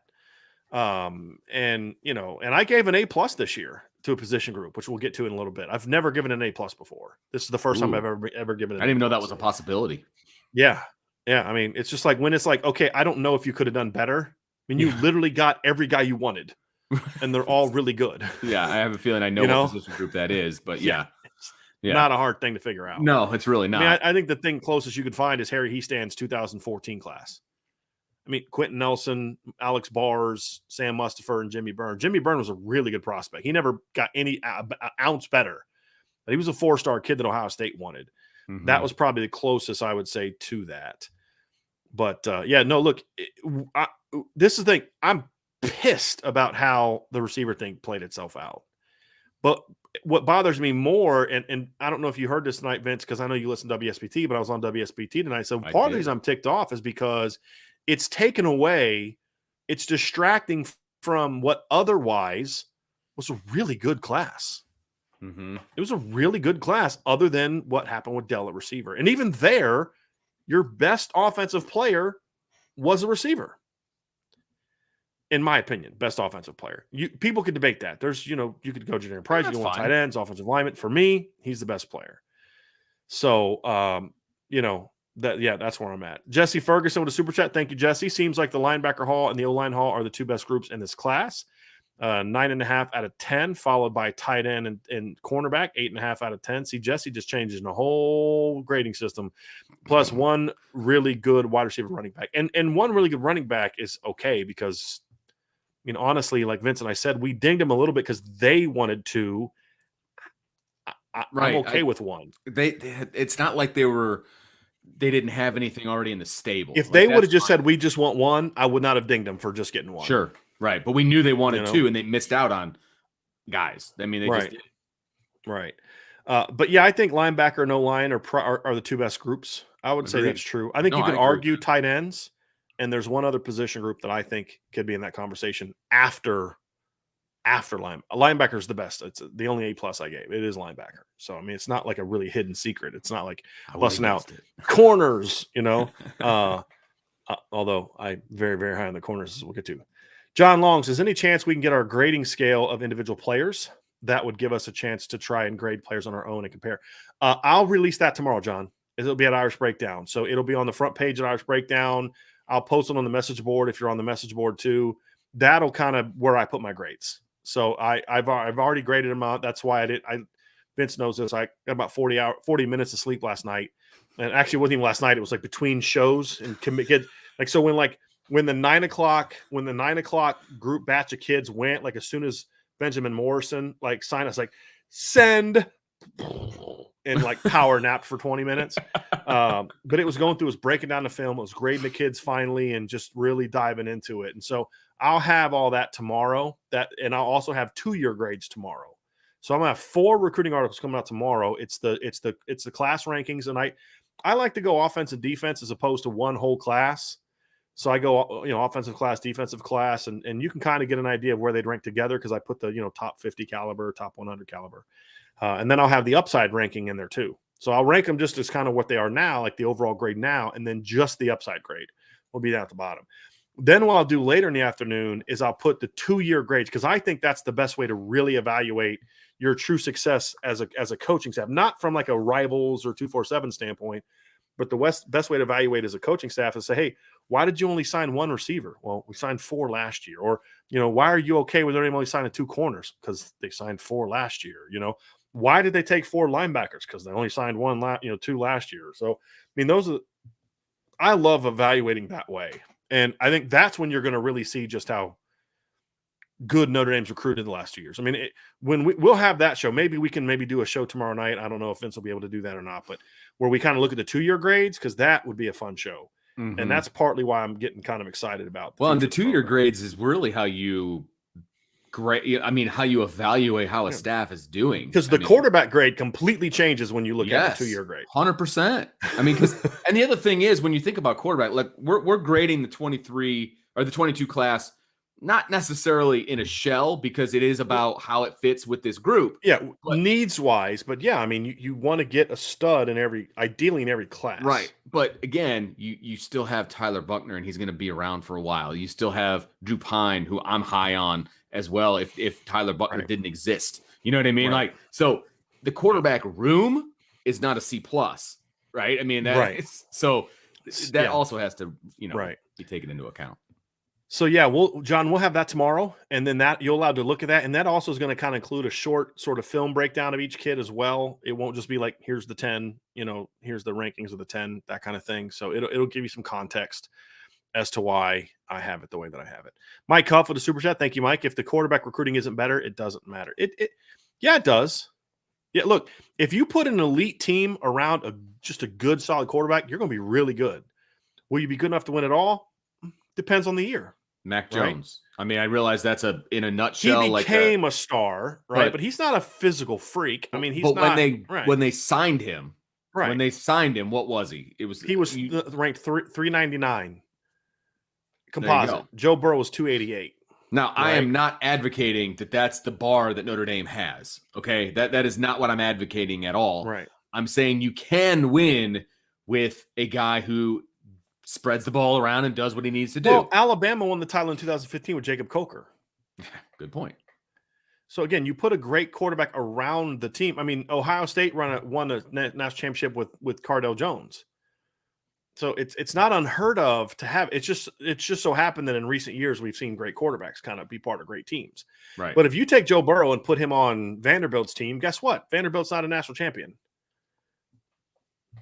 I mean, that's just the way that it is. So yes, quarterback recruiting has got to get better, but I don't think quarterback is this thing where it's like if you don't have Trevor Lawrence, you're going to suck or you can't win a title. Right. I don't necessarily because I mean Tua 1-0, right? I mean, as a starter, he came off the bench and won one, but as a starter, Tua never won one. Justin Fields never won one. There's been some great quarterbacks that never won a title, right? Because the other teams were tended to be better. Corey D with a super chat. Thank you, Corey. Forgive me if this topic was already discussed. I had to step away for a moment. Is Reese still talking to Bradshaw? Is the latter still an option? So as of today, I talked to Xavion. Says he has not heard from Notre Dame in a long time. So barring them changing course, he didn't sign anywhere, right? He's going to sign in February. Okay. So maybe they could get back on him, but it just appears that they don't. And I've heard that it's Coach Alexander that does not think highly of him as a player, which we understand why. He likes big, tall, easy to coach guys. Right. Ready-made. Yep. Alan Watson with super chat. Thank you, Alan. Sorry if I missed it. Grandkids had Christmas pageant. Very cool. What did you think of the player intros with Coach Freeman? I thought that, to me, they kind of got old after about 4 or 5 of them, just because they were all kind of the same. They were all very similar. But I think they were really, in general, they were pretty awesome. They're really well done. They're very similar, but they're meant for the kids. Yeah. Right. Exactly. And so Nolan Ziegler is not looking at 21 of them. He's looking at his. Right. It was pretty cool. Right. I thought the concept was really cool. I mean, the concept was awesome. From all over the neighborhood. I mean, all over and town. Famous people. Brady Quinn was in one. And, I mean, they had tons of former Notre Dame guys. Mm-hmm. I mean, yeah. Joe Theismann was in one. Yeah, right. Hannah Storm, because she went to Notre Dame, obviously. Oh, yeah, I didn't see her. Which one was she in? I don't remember. I watched most of them. Yeah. But, they had very famous people in there, which I thought was really cool. And I thought the concept was really cool. So I will agree with you on that. And I thought not only was the concept cool, but the execution was really well done. Right. It was really, really well done. It wasn't cheesy. I thought it was acted well, all of that crap. So, but yeah, I thought I was impressed. Yep. All right, let's get to some more super chats here. I think that might be it, actually. So we haven't had a lot, which is totally fine. which is fine. Yeah. Vince kind of seemed like he was secretly kind of disappointed in y'all. What's up with that, Vince? No, I will not at all. I'll tell you who I am disappointed in. Somebody called me the Del Alexander of co-hosts early on in the show. Didn't appreciate that one. Just gonna say it. Yeah. When you said Vince, I was running late. Is this comment for us? I don't No, not sold on Buckner. Is there a conversation going on? Yeah. Okay. There's a conversation going on about Bo Nix and Slovis and yeah. So Vince, let's talk defense. I think that this was an excellent defensive class. Right. There's one area where I was like, I would have liked better at safety. Right. Yep. We'll get to that as a position group. But overall, this is an outstanding defensive class. The front seven is as good as just about anybody in college football right now. A&M has a better D-line class. Notre Dame has a better linebacker class, we can have that conversation. It's one of the 3 or 4 best front 7 classes in all of college football, in my opinion. Right. And it's exactly what Marcus Freeman and Mike Elson want. Outside of the Heinisch pickup, length for days. I mean, Aiden Gaber and Tyson Ford are giants. Josh Burnham is a freaky long dude. Jalen Sneed's only like 6'1.5", 6'2", but he's so long. He's a lot like Jeremiah Wusu-Koramoah in that regards. Nolan Ziegler, super tall and long. Junior Tuihalamaka is 6'2" with long arms. This is a really, really good defensive class. Yeah. And to me, it was what they needed. It not only it added impact talent, which you need at all 3 levels, which we'll get into. They added impact talent at all 3 levels. That's the key. If you just add great D linemen, that's great. That'll get you so far. But if your guys can't cover, then you're going to be in trouble. Now, we've said before, a good secondary can look great with a great D line, but you can't have a below average secondary with a great D line, right? Agreed. Ohio State has proven that a couple times in the last 3-4 years. And you can't have a great secondary and then an average defensive line, right? You need to have at least one impact player on all 3 levels for it to be a great class. And I think they did that, which I'll explain here in a little bit. But of course, Vince, it starts up front. Yeah, always. The need in this class, they needed at least 2 defensive edge players. And they got them. They wanted at least one interior player. They got them. I think the defensive end class is outstanding. It's A-, B+. I gave a B+ for the whole group. I kind of lean towards an A- on the defensive end class. I kind of go B- for the nose tackle, and B- it's a B- because of the name. I'm just going to be honest with you. If his name was Donovan Jones and he didn't have an older brother that we just saw work his butt off to be a good player, day in Donovan, and day out, and you said this when he signed, I agreed with you. Donovan is a more athletic player than Kurt was, and probably a little bit stronger than Kurt was. Kurt was bigger, but so that's a good football player. But your edge players, I mean, to me, the highest ceiling of anybody in the class is Tyson Ford. I mean, he to me is got the highest ceiling. Now that's not just because his mom was on the show earlier today. I mean, I had him as the number 1 kid in the class before. Right. Now, I got to calculate all my grades. He is not the number 1 player in the class based on current grade. That's Jalen Sneed and Josh Burnham. He is, however, the number 1 player in the class when you incorporate current grades with upside grades. That's when he jumps up to the top. Because his I mean, to me, you like comps, he's Stephon Tuitt. And probably a little bit more. He's not quite as big as Stephon was, but he's still pretty big. I think his burst off the line to me is better than Stephon. Stephon was way more advanced as a player. I mean, Stephon had hands, and Tyson is real raw, but man, his get off and his natural power is really, really good. Real quick super chat here, real quick. Chris F said, Brian, do you have a comp for Tobias Merriweather? T. Higgins. I've said T. Higgins. I mean, he is T. Higgins. I mean, to me, I mean, and yeah, I mean that's about as good of. I mean, that's about as precise of a comp as I'll ever come up with, in my opinion. So that's my comp for him. But back to the D line, Vince, I gave it a B+. That's where I went. What was your grade for the defensive line? Yeah, I was in the B+ range because I love the edge talent, and it's hard for me because they didn't need interior help a whole lot because of what is on the roster right now, right? They only needed 1, and I get that. And look, I like the Heinisch kid. I do. Like you said, I thought he was more athletic than his brother, and his brother turned out to be great. I mean, he was a 6-year player at Notre Dame, right? So if he could equal that, then that's a great pickup. But there were more dynamic guys on the interior out there that they missed on. It's not like they went to Heinisch. Yeah, you're talking like Anthony Lucas, Hero Canoe. Well, they dropped Hero. They missed out on Anthony. Yes. Right. Yes, absolutely. There's a couple guys they passed on. Like they passed on Caleb Artis, who went to Penn State. That surprised me a little bit. But I think what they were doing is they were banking on, look, we've got a lot of really talented guys. We need some locker room guys. Yeah. We need some motor guys. We need some guys who are going to put their, like, that's the thing about Kurt. And you ask anybody on the team, if you're not bringing it in practice, it's not Foskey, it's not Adam Iola, it's not Tungvaloa Mosa, it's not Drew White that's putting their foot up your butt. It's Kurt Heinisch. Mm-hmm.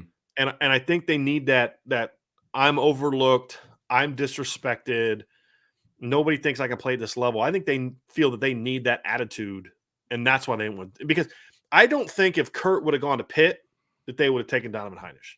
That's just my opinion. Sure. No, I agree with that completely. But I because think they Kurt know the showed family, them what, they know right. Kurt. Like it's a known and commodity. they've known Donovan for 5 years. Right. This is absolutely. a kid Mike Elston knows as well as any recruit in his class. And I think that's because he met him when he was recruiting Kurt. It's a major reason why he's in this class. Right. I mean, let's be real clear on that. That's a major reason he's in this class, because of who his brother is, and because they knows the family, and he knows Donovan from 5 years ago. So yeah, I don't have an issue with them bringing him into the class. I would have liked one more interior guy. Right. And again, I know the numbers that are I don't think the numbers would have worked, because here's the thing we got to consider. They want to do more 3 down. Right. We have to think about that. Right. They want to be more of a 3 down defense. So that's going to put, and they're so going to take those scholarships and they're going to move them back in the defense. Exactly. And they've got so many guys that already fit that mold. I don't know if it could have made sense to bring in more than 2, unless it's a freaky guy that can play other positions like Anthony Lucas. Right. But you got the 2 edge guys and Aiden. I got to go listen to Mike Elson said it differently. I think so, like Gobira. I think it's something he said. He said it differently than what I've been saying it, and I'm assuming he has it right since he recruited this thinking kid. So I'm gonna have to go back and listen to that. And then of course I love Tyson Ford. So I mean, to me, they're both top 150-ish caliber players. Tyson Ford's a top 100 player for me, and both have 5-star upsides. Right. So I think the quibble is the defensive tackle. Should you have gotten somebody better? Should you have got a second guy? And that's my only quibble. And that's to me what brings it down to a B+ in my opinion. Yep. And you know, somebody makes a point like, you know, you're not going to beat the best teams with Donovan Hinish. I don't know if they're necessarily bringing in Donovan Hinish to be the starter. It's to be a part of a unit. And if he beats people out, it's because he's going to be like Kurt. But look, the reason Kurt has beat out some of the guys he's beat out is because he was on campus 2 years before most of those kids showed up. Sure. If it was reversed and he came in after Jacob Lacey and after Howard Cross and after Riley Mills and those kind of guys, he's probably not playing. So, you know, you kind of got to look at it that way. Sure. And he's just a great rotation guy. And as we're seeing now too, you do need those we're guys. seeing them play a deeper rotation than they have in the past too. So that has to be factored in as well. So when I look at the next level, Vince, so that's defensive line. B+, did you say B+ as well? Yeah. Yep. Let's move to linebacker. This is so I didn't have the grade you did because I didn't think that grade was allowed. So it's allowed. I mean, it has to be like, to me, it's got to be like the perfect. I don't give out A+ as a teacher, so I'm not giving out A+ to. How can you not give an A+ in PE class? Like, I made all my free throws. I climbed the rope. I ran the laps. I only give A's, baby. I only give A's. All right. That's how I roll. I did used to teach other grading things. PE teacher. Okay. The other things I understand. I used to teach other things, but like history. Like I used to teach history. Like that, I understand. Right. Right. But PE, man, that's supposed to be the GPA builder. You're mean. You're mean. In all seriousness, though, here's why I went A+. Okay. Number one, I think you have elite players. I think you have at least 2 guys with 5-star upsides. You have 2 other guys with 4.5-star upsides. So you have 4 guys with the upside of a top 50 recruit. Yeah. You have one guy that even, you know, forget my opinion, you know, Jalen Snead is a composite 5-star recruit. And honestly, I think Josh Burnham's a better prospect. I don't disagree with anybody's opinion about Jalen Snead. I think Jalen Snead is awesome. I just think Josh Burnham, again, I'm looking upside. I'm looking at it from a coaching standpoint. I don't know if I'd have Josh ahead of Jalen like right now, because Josh is still kind of raw because he plays both ways so much. I mean, this is a 6'4", 204, and he is 6'4" because I've seen the measurements that Notre Dame did for him. He's 6'4". Yeah. 6'4", 215-pound kid that plays linebacker that was a quarterback that rushed for over 1,500 yards and 29 touchdowns in the state of Michigan. He won the Gatorade Player of the Year in the state of Michigan. And so, to me, just that alone, that group alone is, I mean, as good as anybody in the country. They're so good. And there's at least 2 recruiting services that have them both as top 100 players. And to me, I view Jalen as a top 50 player. I view Josh as a top 50 player because you just don't see guys with his size and athleticism. Right. And I think there's a couple reasons why people don't appreciate his athleticism. Number one is where he plays, right? And he's from Traverse City, Michigan. I don't know if that's a city that's necessarily prone to produce a lot of great players. And then the other part is he's not, you know, because of COVID and stuff, he's not a guy that was able to go to a lot of camps and stuff. And so I don't think people really, and you watch them play basketball and you're like, that's a linebacker. I think the other thing I like is they complement each other so well. Josh is more of a power, rangy guy. Jalen is more of a rangy guy that can play with power. I think Jalen can play rover and will. Josh is more of a Mike will. That's a heck of a combination. There would be a lot of years in the last decade where if Nolan Ziegler and Junior Tuihalamaka were your two best linebackers, you'd have a heck of a linebacker class. Right. And you're arguing those are your 3 and your 4. And I would argue from an upside standpoint, Junior Tuihalamaka is your 4 from an upside standpoint. I mean, that tells you how good this class is. This is a kid that had 126 tackles and 22 tackles for loss and 4 sacks as a senior in high school, playing against good teams. Right.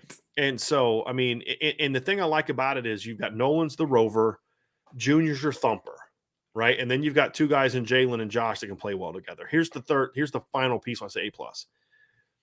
I have a lot of respect for Marcus Freeman's evaluation skills. Usually guys that come up through the ranks at a Kent State, then a Purdue, then a Cincinnati. You have to be good. You have to be good at evaluating players. You do. And so I think he's good at that. He went after Nolan Ziegler when he was at Cincinnati. But essentially, he identified 4 linebackers and got them all. Now, one of them got to Notre Dame before he got there. But again, I've talked to some people that knew him. Cincinnati tried to make a run at him. Once Notre Dame got involved, it was over because, I mean, that family is about as Notre Dame of a family as you're going to find. No question. I was joking with Nolan today. We had him on the show, and if you didn't see it, I was joking with him because his dad sent me a picture of his dad holding Nolan when he was like a baby, taking a picture with Chris Zorch, and they're all decked out in Notre Dame gear. His grandpa played at Notre Dame. He had an uncle that played at Notre Dame. Like, he's had a lot of family members that played at Notre Dame. If Notre Dame offered, Nolan Ziegler was going to Notre Dame, right? Right. It doesn't – Rita or Sadie, my 2 dogs, could be the head coach at Notre Dame, and Nolan's going to Notre Dame, okay?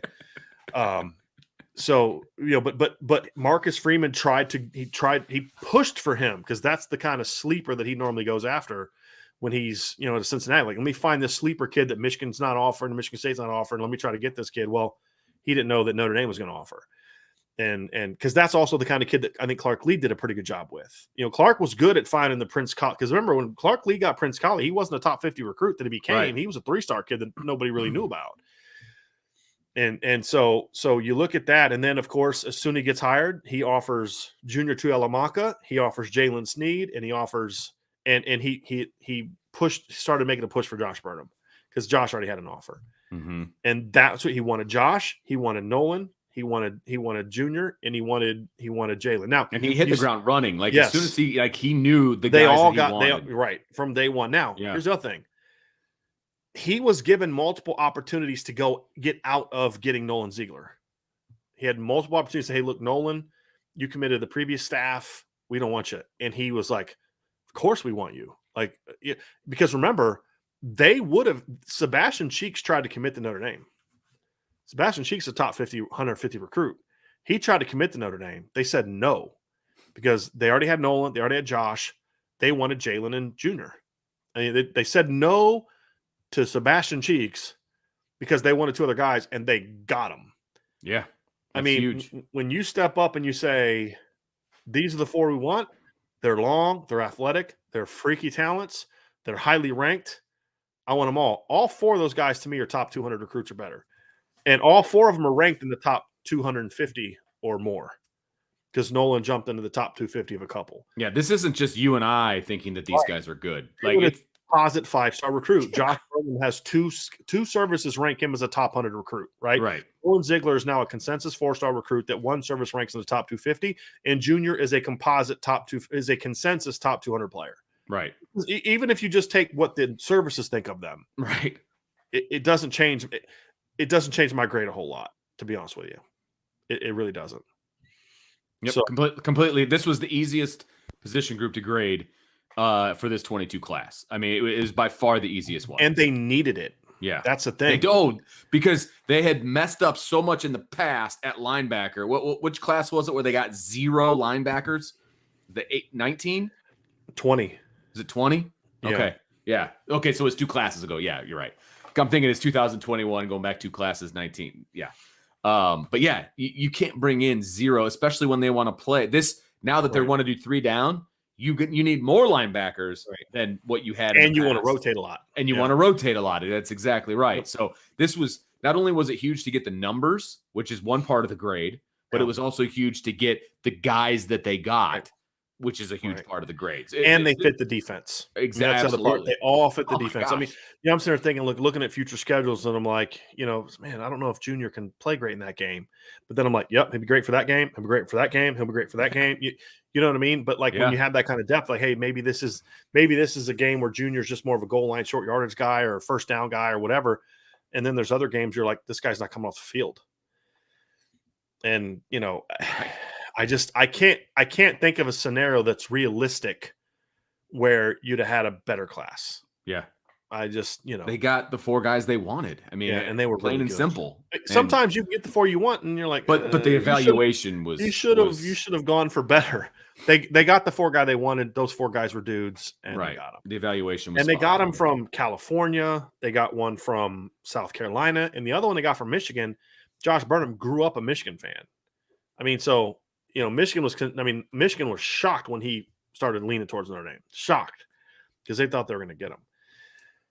So let's next move to Vince. Let's move to corner. Okay.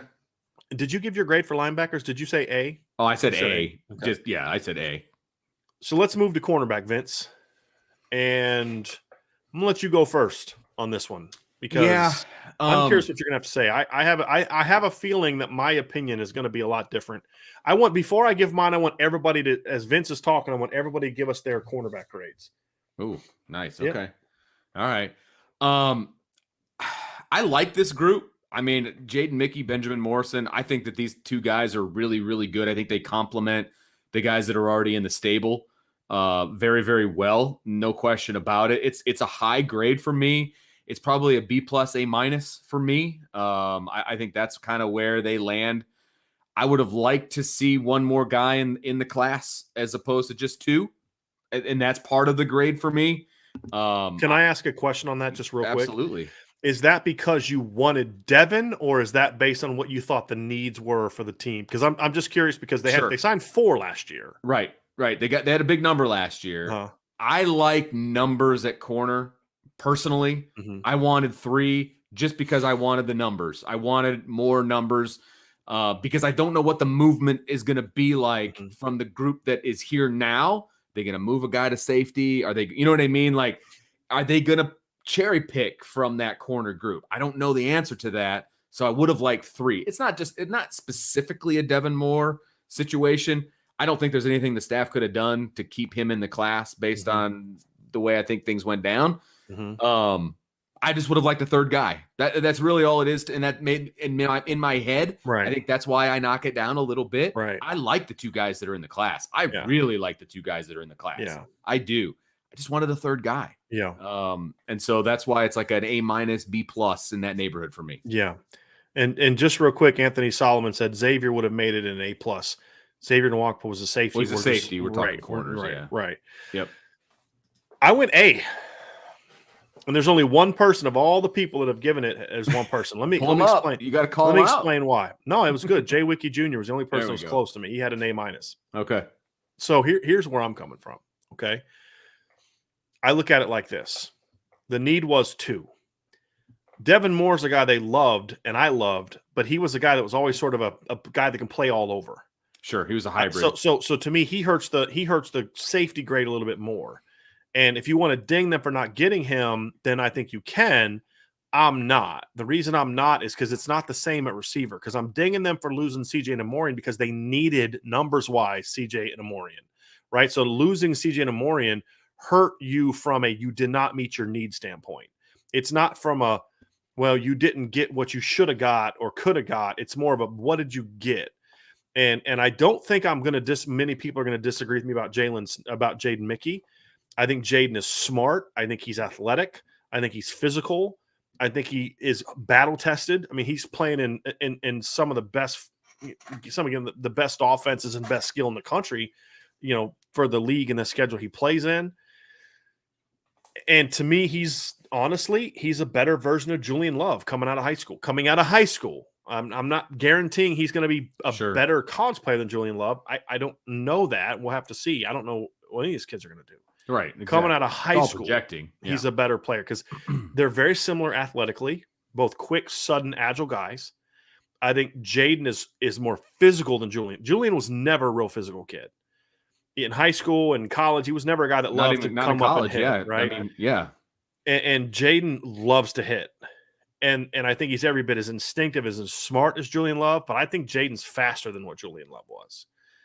And so that's part of it. I think Jaden can play field. I think he can play nickel. I think he is the perfect nickel because of his physical. Like, he can reroute guy. He can reroute slots, but even though he may lack the length to run with to jam to run with a tight end, I think his toughness, I think his ball skills, I think he can win those matchups as well. He's going to be great playing, backs out of the backfield. He's going to be great, playing the perimeter screen game. Like, try blocking Jaden Mickey when he's a junior on a bubble screen. Good luck with that, buddy. And his compete level, and we talked about this on the earlier show, his compete level is as good, if not better, than anybody in the class. I mean, this is a kid that just wants to just battle you, right? He reminds me a lot of, this is going to sound kind of funny, and just from a compete, he reminds me a lot of Zeke Mata. And here's what I mean by that, just from an attitude, because Zeke was the kind of guy I always said, if you're like, if we were talking like a real fight, you'd have to like knock Zeke unconscious, because otherwise he's just going to keep coming. Yeah, right. As long as he's conscious, he's just going to keep coming.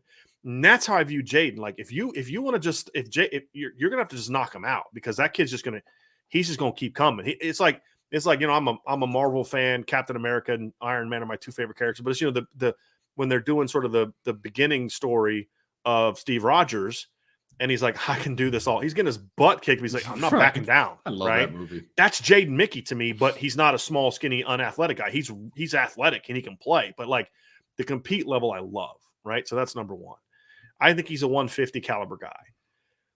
The reason for me that I have him as an A is because I have a difference of opinion on Benjamin Morrison from like everybody. I think Benjamin, and everybody meaning national services, there's some people in the chat that love Benjamin Morrison. I think Benjamin Morrison's a top 100 kid, and I think Benjamin Morrison's got just outstanding upside. He grew about an inch this past year. He's over 6 foot now. He's strong. He's got the DNA. I love guys that come from NFL backgrounds. His dad played at Arizona. His dad played in the NFL for a little bit. He's still evolving from a technical standpoint. But, Vince, if you watch his senior film, that growth, I think, resulted in a jump in explosiveness. His speed, there was a play where he's chasing a guy in motion, and he weaves through 2 guys. And once he gets through that second guy, he just explodes the ball carrier. I went like this. I was like, whoa, right? Like, I don't react like that very often. I mean, I've told you who I played against in high school, right? I mean, and I've been doing this a long time. I don't get wowed very often. We're like, I physically like, whoa. And he did that burst, that explosiveness was like, whoa, like that was impressive. And his foot, he's so smooth and fluid. Like, I love to me, to be a great corner, you've got to have you got to be an easy mover. And what I mean is it's just got to look natural, like almost to where like you may even come across as slow because you're just so smooth. And his change of direction is outstanding. I liked him a lot as a junior. I had him as like a top 125 to 150 guy. He's kind of raw. And then he made the jump he made as a senior, jumped way up. His upside grade went up. His overall grade went up. And so I think they met their need. I think they needed a legitimate boundary corner in this class. And I think he is it. So it's not just about the number 2. They needed a guy that could really be a nickel and be a dominant nickel, and they got one. And when I say nickel, we're talking about a team that wants to be a 3-3-5, meaning the nickel is a starter. Nickel's a starter, yeah. And so, they got a nickel who I think could be elite, like a kid you don't take off the field because he can play the run. That's Jaden Mickey. And then you got a legit boundary, like a guy that you just put over there and say, that's your Sauce Gardner, but with 15 extra pounds. Like, that's the kind of player that I think Benjamin Morrison can be. If you don't agree with that, then you're going to think my grade is nuts. And I get it, completely get it. He's not, nobody has him in the top 200 nationally. I don't think anyone even has in the top 300. I think that's insane. We could argue whether or not I'm right, he's top 100, but for people to not have him in the top 300, to me, seems nuts. Yeah. Alabama doesn't go out to Phoenix to try to get a corner who's not a top 300 caliber kid. Again, as a reminder to people, what does the head coach do? He coaches corners. He's the corners. I mean, and Bama wanted him. And Bama he has Benjamin. produced some corners. Okay. So and again, I don't put a ton of stock into, people's offer lists and things like that, but there's certain ones that I do. Correct. And when Alabama is going after a corner, I'm putting stock in that. If Iowa has an offer to Midwestern offensive lineman, it makes me pause. Sure. If Iowa offers a Midwestern lineman, I'm like, I need to watch that kid's film again. Right. I mean, we could do this. Right. There's just some guys where you're like, it's not just school, it's the coach. Right. That guy knows that position. Right. And so, that's just kind of how I look at it. And now Bama was never a serious player because Benjamin wanted to go somewhere, was a good academic school. Washington, I'm told, is pretty good academic school. And it's a West Coast school, family there and all that. But that's ultimately why Notre Dame won out, that relationship with Mike Mickens and that. So to me, that's how I look at it. Now, the third corner thing, to me, Vince, you could argue that if they need a third corner, he's in the class. And it's Jaden Bellamy. Right. But then you have safeties. Zero safeties. What I'm saying is, like, if you need a third corner, sure. That's what. But that's why losing Devin Moore hurt. I took that out more on the safety position than I did corner. Right. Because again, for me, the need was 2, but also more specifically, you needed a nickel and a boundary, and they got those 2 guys. Because hey, look, I love Devin Moore. You know that. I had Benjamin Morrison ranked ahead of Devin Moore. You also know that. Mm-hmm. And this was before he was flipping. He's been ahead of Devin the entire time for me. Right. It wasn't, he's starting to flip. We got to put somebody else above him to make ourselves look good. Like, no, that's not how this works. Right. Yeah.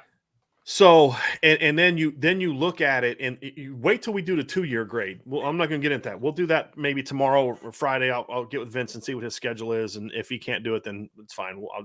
I'll do it. But because he's got 5 kids and I don't, so he has other responsibilities. Just a couple. Yeah, it's all good. So anyway, that's kind of how I look at it. When I see the corner class, I just think it's a really good class. I think, to me, when you look at it with that front 7, that's a corner group that you can go win a championship with. Sure. That just and I know this is cheating, but you talked about the 2-year grade. And what that could potentially look like, it's off the charts for me. I mean, I absolutely love the 2-year group of corners. And Benjamin Morrison, to me, is and you know what the statement is going to mean coming from me. Right. He is the best of the 6. Okay. And you know how I feel about Ryan Barnes. Yeah, I do. Yeah. So anyway, that leaves us with the last position, and this is the one big miss on defense, huge. And that is this is safety. the glaring hole on defense. I mean, defensive class as a whole is fantastic. It's fantastic, but this is the glaring hole. Right. They missed at safety, and you mentioned it, and I was going to mention this when we got to safety, but Bellamy is kind of a tweener. He's kind of a corner, could be a safety. He was meant to be a jack of all trades kind of guy. And now he almost has to no problem bringing him in like that. I have no problem with the staff doing that, but they needed a safety. Like they needed a straight up safety so that you could have that flexibility. Now he's stuck at being a safety. Like I shouldn't say stuck, but because the numbers already weren't great at safety, it's a little tougher. Right. It's tougher to move him around if need be. Now, when they had already lost out and it looked like they were only going to get Bellamy, that was really before they decided to move Henderson and they moved Watts, and you know what I mean? Like that eases the pain maybe a little bit. Right. But yeah, it's still rough for me. It's still rough for me. I went C+, and honestly, I was probably being generous. But at the end of the day, it's about what are the staff's needs. Yeah. And they decided, now they could end up being wrong, they decided after Nwankpa that there was no safeties worth recruiting in this class. And a big part of that is because of Ramon Henderson and Xavier Watts. Well, you have to understand, Ramon and Xavier were freshmen in 2020, which means COVID year. They're still freshmen. Right. So you've got basically 4 freshmen at safety. And now you're adding Jalen Bellamy. Like, to me, I would have said, yes, but you needed to hire quality safety. That would have been my argument. Sure. So, it's partly why I'm a little bit more – I think Jalen Bellamy is a good football player. Sure. He's one of the lower ranked guys in this class, but that's saying something because this is a really, really good class. He's a 3.5-star, borderline top 300 to 350 kind of player. Tough, athletic, but he's got some potential. He's got some tools. He's a pretty raw guy. But, the C+ comes down to I feel like I respect the decision to not panic. Yeah. And take a kid just to take a kid. And they've done that in numerous places. And it feels like a trend, which is a good trend. Like, I don't feel like they're doing it. You got to be careful. Like, you can't do what the Clark Lee did. Right. And not take anybody. Strike out, right? Because they did. They took Jaden Bellamy. Right. Right. And so you can't go over in a class. I'm not saying that. Agree with that. But, I probably is a little generous, but I just feel like Jaden's a solid football player. He's a versatile football player. He can run. Yeah. And the need wasn't great. So that's kind of where I'm coming from with the safety grade. Overall, defensively, Vince, what are you giving this class? Well, I gave the safeties a C. But overall, for me, this is like an A- class for me. Yeah. Because the defensive front is really good. The linebackers are off the charts. The corners are really good. Like, yeah, the safety's bad, but that's only a piece of the puzzle, right? Overall, I love this defensive class. And what it says to me is that, Marcus Freeman knows how to recruit. I mean, plain and simple, right? And I'm very excited to see what he can do with classes moving forward when he actually can touch both sides of the ball. And he actually said in his press conference today that he wants both sides of the ball coaches talking to both sides of the ball. He wants more intermingling and movement and getting to know more guys. Which is going to be important because the offensive staff has been the more discombobulated one. Talking to high school coaches and recruits. Sure. The offensive staff never seemed like they were on the same page with each other. The defensive staff, I'm told, was just like a machine. Yeah. I mean, it was a well-oiled machine. Now, it helps that you've got a D coordinator like Marcus Freeman, and the fact that your recruiting coordinator is also a defensive coach.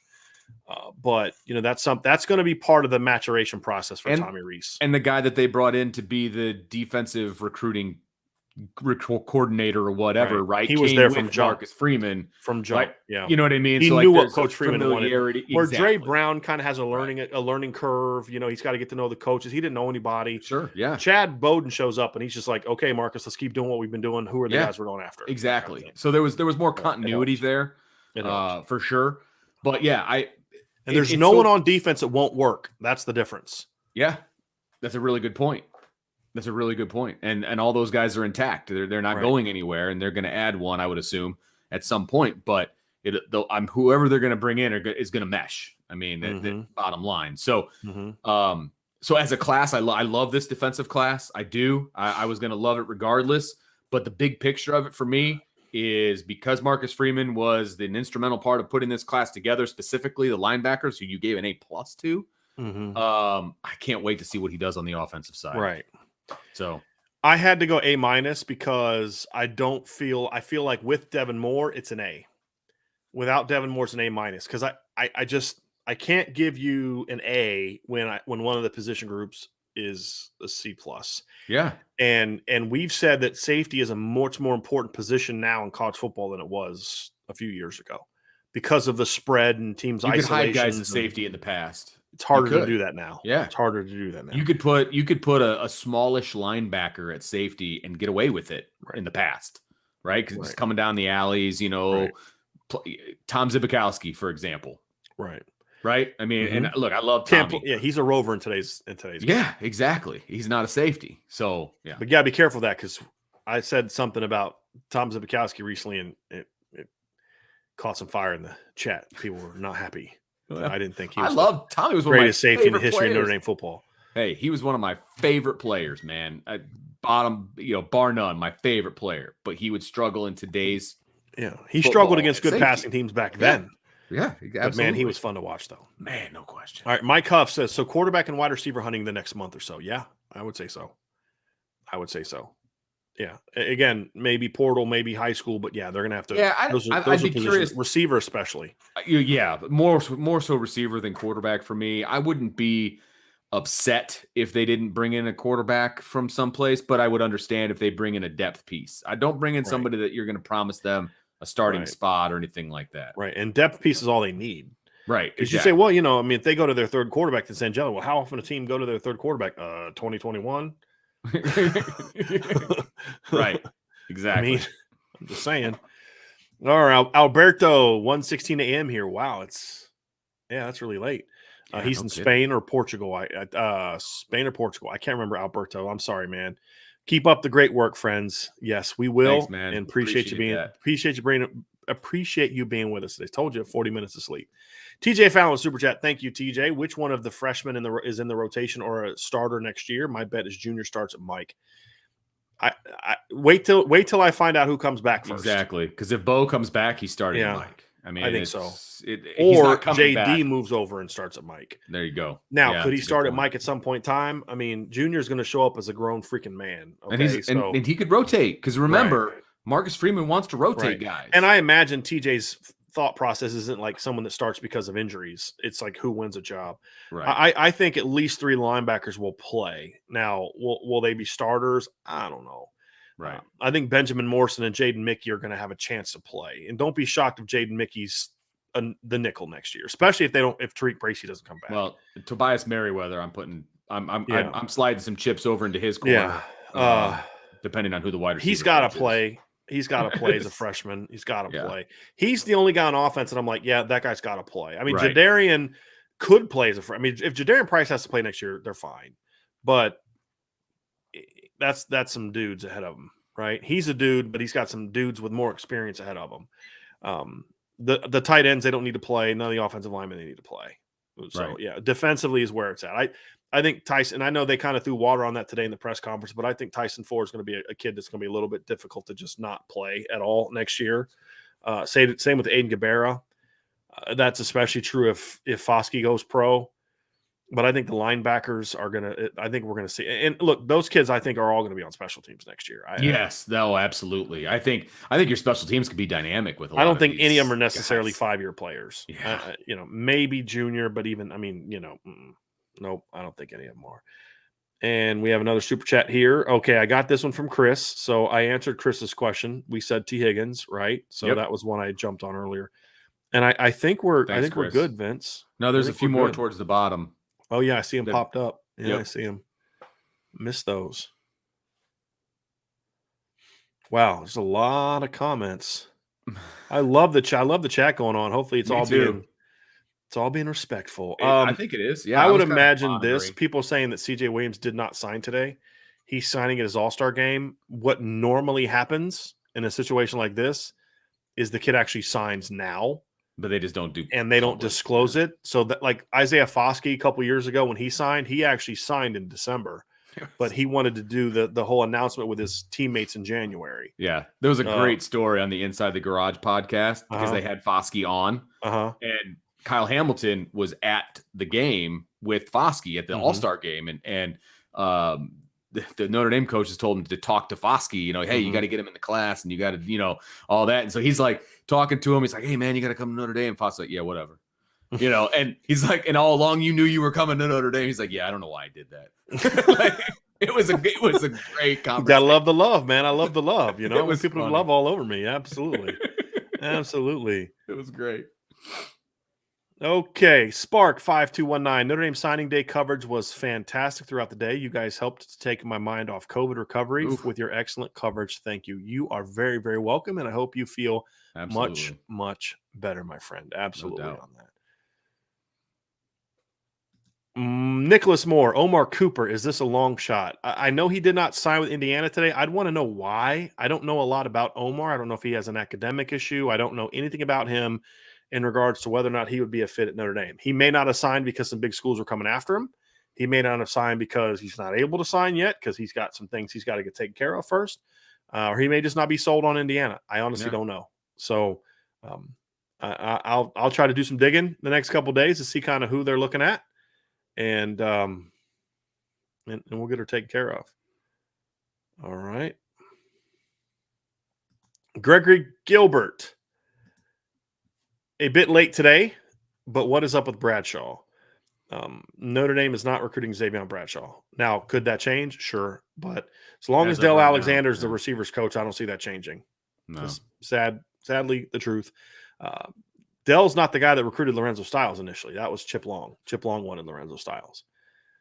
That's what's kind of funny because they were committed so early that Chip Long is the coach they committed to. Even though they were freshmen in 2021, they committed to Chip Long in 2019 because they committed as juniors. And Chip Long is already at a second school past Notre Dame. Right. Third. Is it third? Because he was an analyst at Tennessee in 20. I forgot about the analyst job. And then he went to Tulane this past year, and then Georgia Tech. That's right. Crazy. K Grant with a super chat. Thank you Thanks, very, very much for that. Mike Sullivan. Not Irish sure what this means. Breakdown ski mask for Vince to wear during shows. That's just kind of mean. It's just saying I'm ugly. That's harsh. That's real harsh, man. Talking to my wife. I kind of pulled it up before I started reading it. It's harsh. So yeah, that's real harsh. That's not cool, Kill Mike. me, dude. Not cool, Mike. Vince is sensitive. Yeah, man. Can't be like that, man. That's mean. Steve Pear with a super chat. How much stock, worry, excitement, etc. do you guys put into the class rankings? Alabama, the way we have dropped a few. The way we have dropped a few. Well, slots. They deserve to drop a few slots. I mean, they lost players. Yeah, I mean, they lost 3 commits and only gained 1. I mean, you're gonna fade there. So I've said this before. I just read his comment. That's not as mean. No. So for me, Steve, I think the reason I don't put a lot of stock in those rankings is because I think they're fundamentally flawed. I think Alabama recruits the number 1 classes because they recruit the right way. It just so happens that the way the point system works, they work out that way. There are other teams that are consistently in the top 5 to 8 that don't have top 5 to 8 football teams, right? Clemson is the only team that's been able to give Alabama the business. Clemson's never had a number 1 recruiting class, I don't believe. And they definitely didn't have one on the 2 teams won titles. Right. In the years leading up to their title in 2016, Notre Dame out-recruited Clemson from a recruiting ranking standpoint 4 out of 5 years, right? And so it's about building a roster. Nick Saban is a master at building the roster with the best players possible, not winning the rivals recruiting rankings battle, right? I mean, so I just, how many times since Ohio, because remember the team that Ohio State had in 2014 that won a title, that team was not filled with a bunch of number 1 to 3 classes. It had some young players that were highly ranked. But as I said before, their starting offense that year had 7 3-star players on it. It did. Right. They started getting the big classes after the title and never won a title with those classes. Right. To me, it's about fit within the team. Yeah. It's about how, now, all of that stuff. Rankings matter, but if it has to be rankings within a more subjective, I think is the right word for this manner, not just a points-based ranking. Right. I hate the points-based grades. Yeah.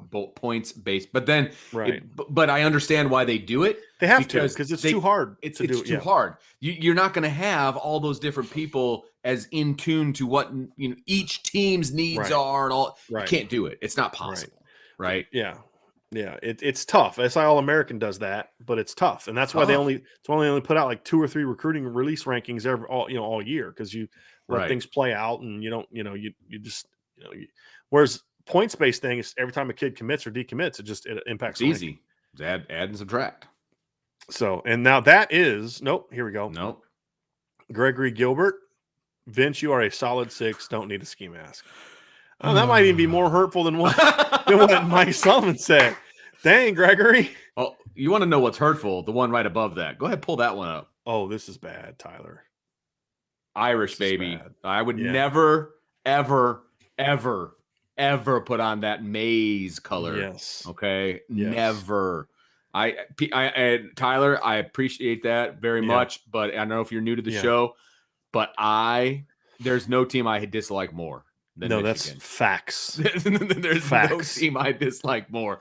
Okay. I had an argument with a kid in my class about Michigan today, and it was heated. And He's I definitely not getting an A+. And I was mean to the child, and I was. But when it's a battle of wits and he comes unarmed, it is what it is. Wow. So, but so anyway, but no, I would never do that. It's all Irish. I put this on specifically because it was signing day. So yeah, there's that.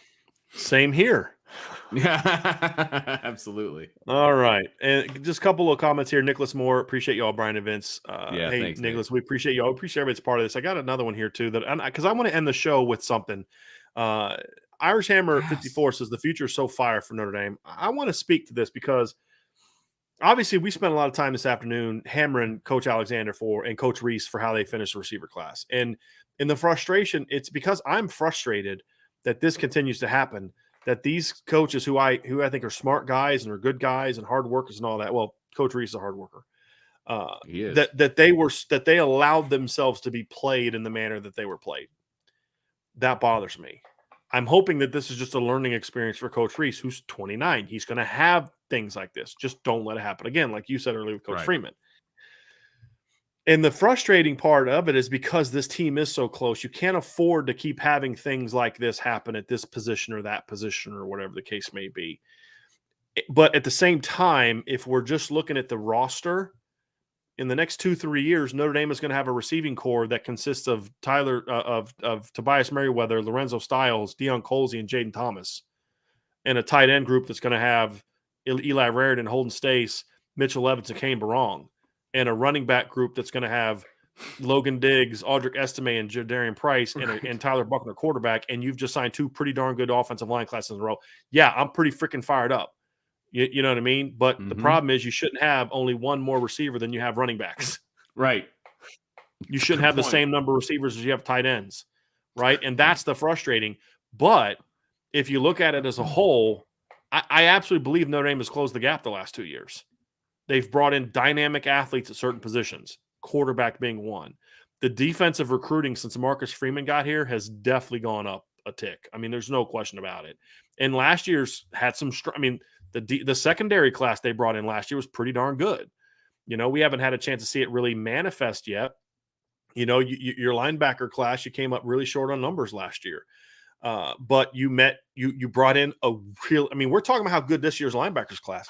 Hey, let's not forget that every single one of those kids is going to have to beat out Prince Colley. Yeah, exactly. Right? Somebody in the chat said, I hope Prince Colley doesn't get pushed to the side. Right. That's not going to be a problem. If he's not going to get pushed to the side unless somebody just flat out beats him out. But there's going to be competition. Right? Yes, and that's how it should be. Which is great. But they can all play. They can make room for 5 kids in this rotation, and especially in a 3 to 4 down defense. The point is, this team has definitely moved the needle the last couple of years, and especially when you look at the defensive class that Coach Freeman Coach Freeman and Mike Mickens and Mike Elson are bringing in. It is a really, really good defensive class that it's like Notre Dame, I feel like for the last couple of years has been kind of just slowly closing the gap, and it's slowly because you keep doing great at certain things, but then you choke or you just don't do what you need to do in others, right? Right. But they've been slowly closing the gap. What they did this year is they kind of like skipped the line, right? Like, you know, they put in the cheat code a little bit this year, you know, and kind of like jumped a couple spaces ahead with the job that he did. And, you know, if you get the receiving core you should get, you close it even faster. Well, now let's go out and do it again next year. That's the staff's motto has to be, hey, look, we did a great job. Next year's got to be better, and we can't make this mistake again. Right? Because there are a lot. This is as close as Notre Dame has been since 1993 to truly having a roster that is elite. Correct. And so, yes, to the question from Irish Hammer, yeah, the future is so bright. And I think a lot of the excitement comes from, for me, and I'm going to speak for everybody, for me, is I feel like the biggest stumbling block that Notre Dame had to a championship is now in Baton Rouge. Yeah. It is what it is. Now And Marcus Freeman has to prove that he is the guy. We don't know the answer to that yet. But at least question. I feel like, hey, I'd rather try to find that out. Yeah, if there was no coaching change, my response to this class would be this erases the excuses. Right. You know what I mean? And I am not anticipating those excuses coming from the current head coach. Didn't sound like it today. Right. Exactly. He sounded like he was kind of not upset about the class, but like unfinished business. Right. Like, It's not ready as to good go as to it work. should have been. Yeah. And I'm about to go find. There was a comment he made that was kind of like that. Like, Yeah. it's good, but it wasn't as good as it should have been. Yeah. And that's how competitors got to be. I love that. You know, you he's just not gotta going be to that give way. the excuses that we've heard in the past. So Right. my comment has no bearing anymore, but it Right. would have been, this erases the excuses because you don't have those excuses anymore, in my opinion. So, Yep. but yeah, it's a moot point, which is great. Yep. Bronx ND fan with a super chat. Thank you, sir. Or I think it's a sir. Yeah, it's a sir. I remember I got an email from him. Gap closing. Thank you for all the hard work, IB. No better place to be. I agree with that. Lynn Sims Ford interview was bananas. If you do not know what he's I need to talking go back about, and listen to earlier this. on the show, we interviewed Tyson Ford's mom, and she was awesome. She was throwing shade at Oklahoma. It was great. It was great. Oh, it was so awesome. This. I'm gonna. My watch son it wants to tonight. get an education, not to Oklahoma where like they just let anybody in. I was like, what? Okay. All right. You got to check it out. But it was a great interview, and just listen to her talking about like the plan that her and her family put forth to make sure that Tyson succeeded, not just in football, but as a man, in academics. It was so great. I loved hearing it. We had Nolan Ziegler on the show earlier also, and we wanted to talk about him, about his role in keeping this class together. Nice. And as I expected of Nolan, he was unwilling to take the credit. Of course. You know, of course. He's like, hey, we just wanted to keep them together. And, Mike Sullivan says Buckner or Pine fit this class better. Both. I think it's just about who wins the job. I think they both can win with this roster. I agree. I tend to think that Tyler Buckner's a better player. I'm also not someone who feels it would be smart to bet against Drew Pine. That's just I feel. I think it's a win-win. Look, if it's not because of an injury, but because of a beat out, right. of a competition. Yes, right. I agree. I think one possibly has more upside. One you might call Tyler Buckner more dynamic. Right. That's fine. But I think Drew Pine's a winner. I sound like the last guy. I gotta watch myself. Corey D, I don't know how. I'm not gonna have much to say on this one, but you sent super chat, so I'm gonna read it, and I appreciate it. I saw that Notre Dame is the 7th most valuable program. How can this be? Texas A&M #1. Conferences have a socialist structure in terms of wealth distribution. Notre Dame by themselves makes more than A&M. I don't know the ranking you're referring to. It was Fox Sports put out the most valuable by money programs in college football, like a top 25. In regards to valuable, how? Like how do they determine that? That's a good question. I don't know if it means by revenue, by I don't know what the criteria was, but Notre Dame came in 7th. Yeah, Fox puts a lot of weird stuff out for sports, and they've got a dude that like talks sports that's just like, what the heck is this guy talking about? But I haven't looked at that, so and I think they're probably referring to the sports programs as well. I would imagine, not the institution. So this isn't like an endowment situation. This is probably, I would imagine, more of a sports thing. Am I off base there, Vince, on that? I honestly don't remember. I don't remember if it was football or whether it was. I mean, I could look it up, but I'm not that worried about it. Right. To be honest with you. I understand. I saw Notre Dame was towards the bottom of the top 10. I was like, that's not right. It didn't compute with me. So yeah. Well, hey, hit the like button, hit the subscribe button, hit the notification bell, sign up for irishbreakdown.com, get yourself some Built Bars. Look, it's getting cold in parts of the country. You're going to be having hot cocoa. I'm just telling you, you're going to want to be sitting by the fire with hot cocoa and a Built Bar. I'm just telling you, a cookie dough Built Bar, cherry barcia, coconut almond. There's so many good ones. They did come on with one called eggnog, and I'm going to be honest with you, I'm not trying that one. I just like not going down that road. Eggnog and a candy bar. No, I'm good. I'm not that bold. But all the other ones I've tried have been really, really good. So definitely buy and if you use the promo code that we provide, Irish Breakdown promo code, you get 10% off your entire purchase. And if you sign up for the Irish Breakdown message board, we have a Christmas special that we're giving. If you don't see it on the front page, just email me. I'll look your email address up in the system. And if you're signed up, I will send you the Christmas code, and it gives you 25% off your entire purchase. And you might as well tell the people if that white hat is going to be in the store, because it is not for now.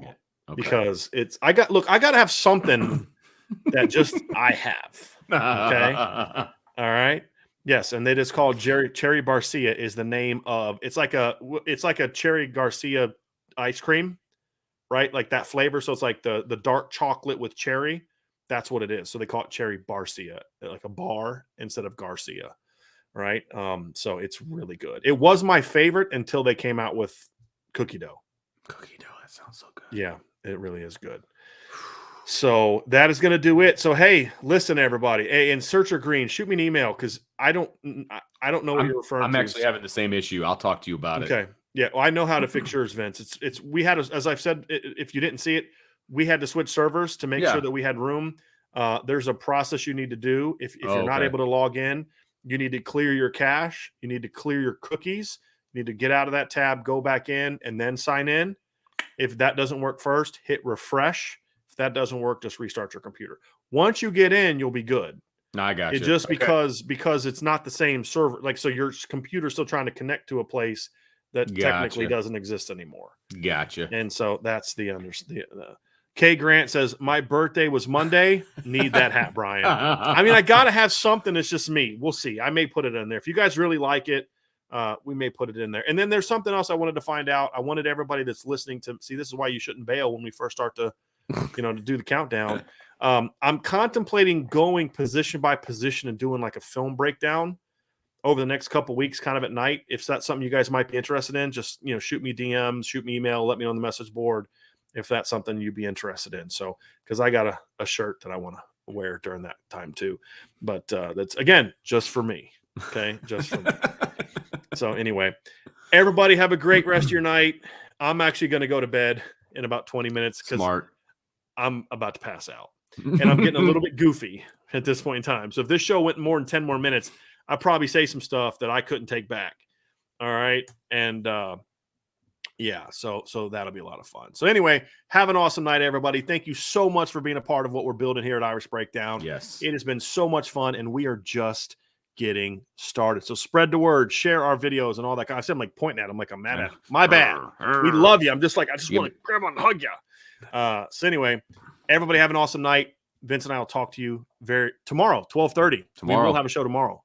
Yep. So you definitely be there for that, and we'll talk to you again very, very soon.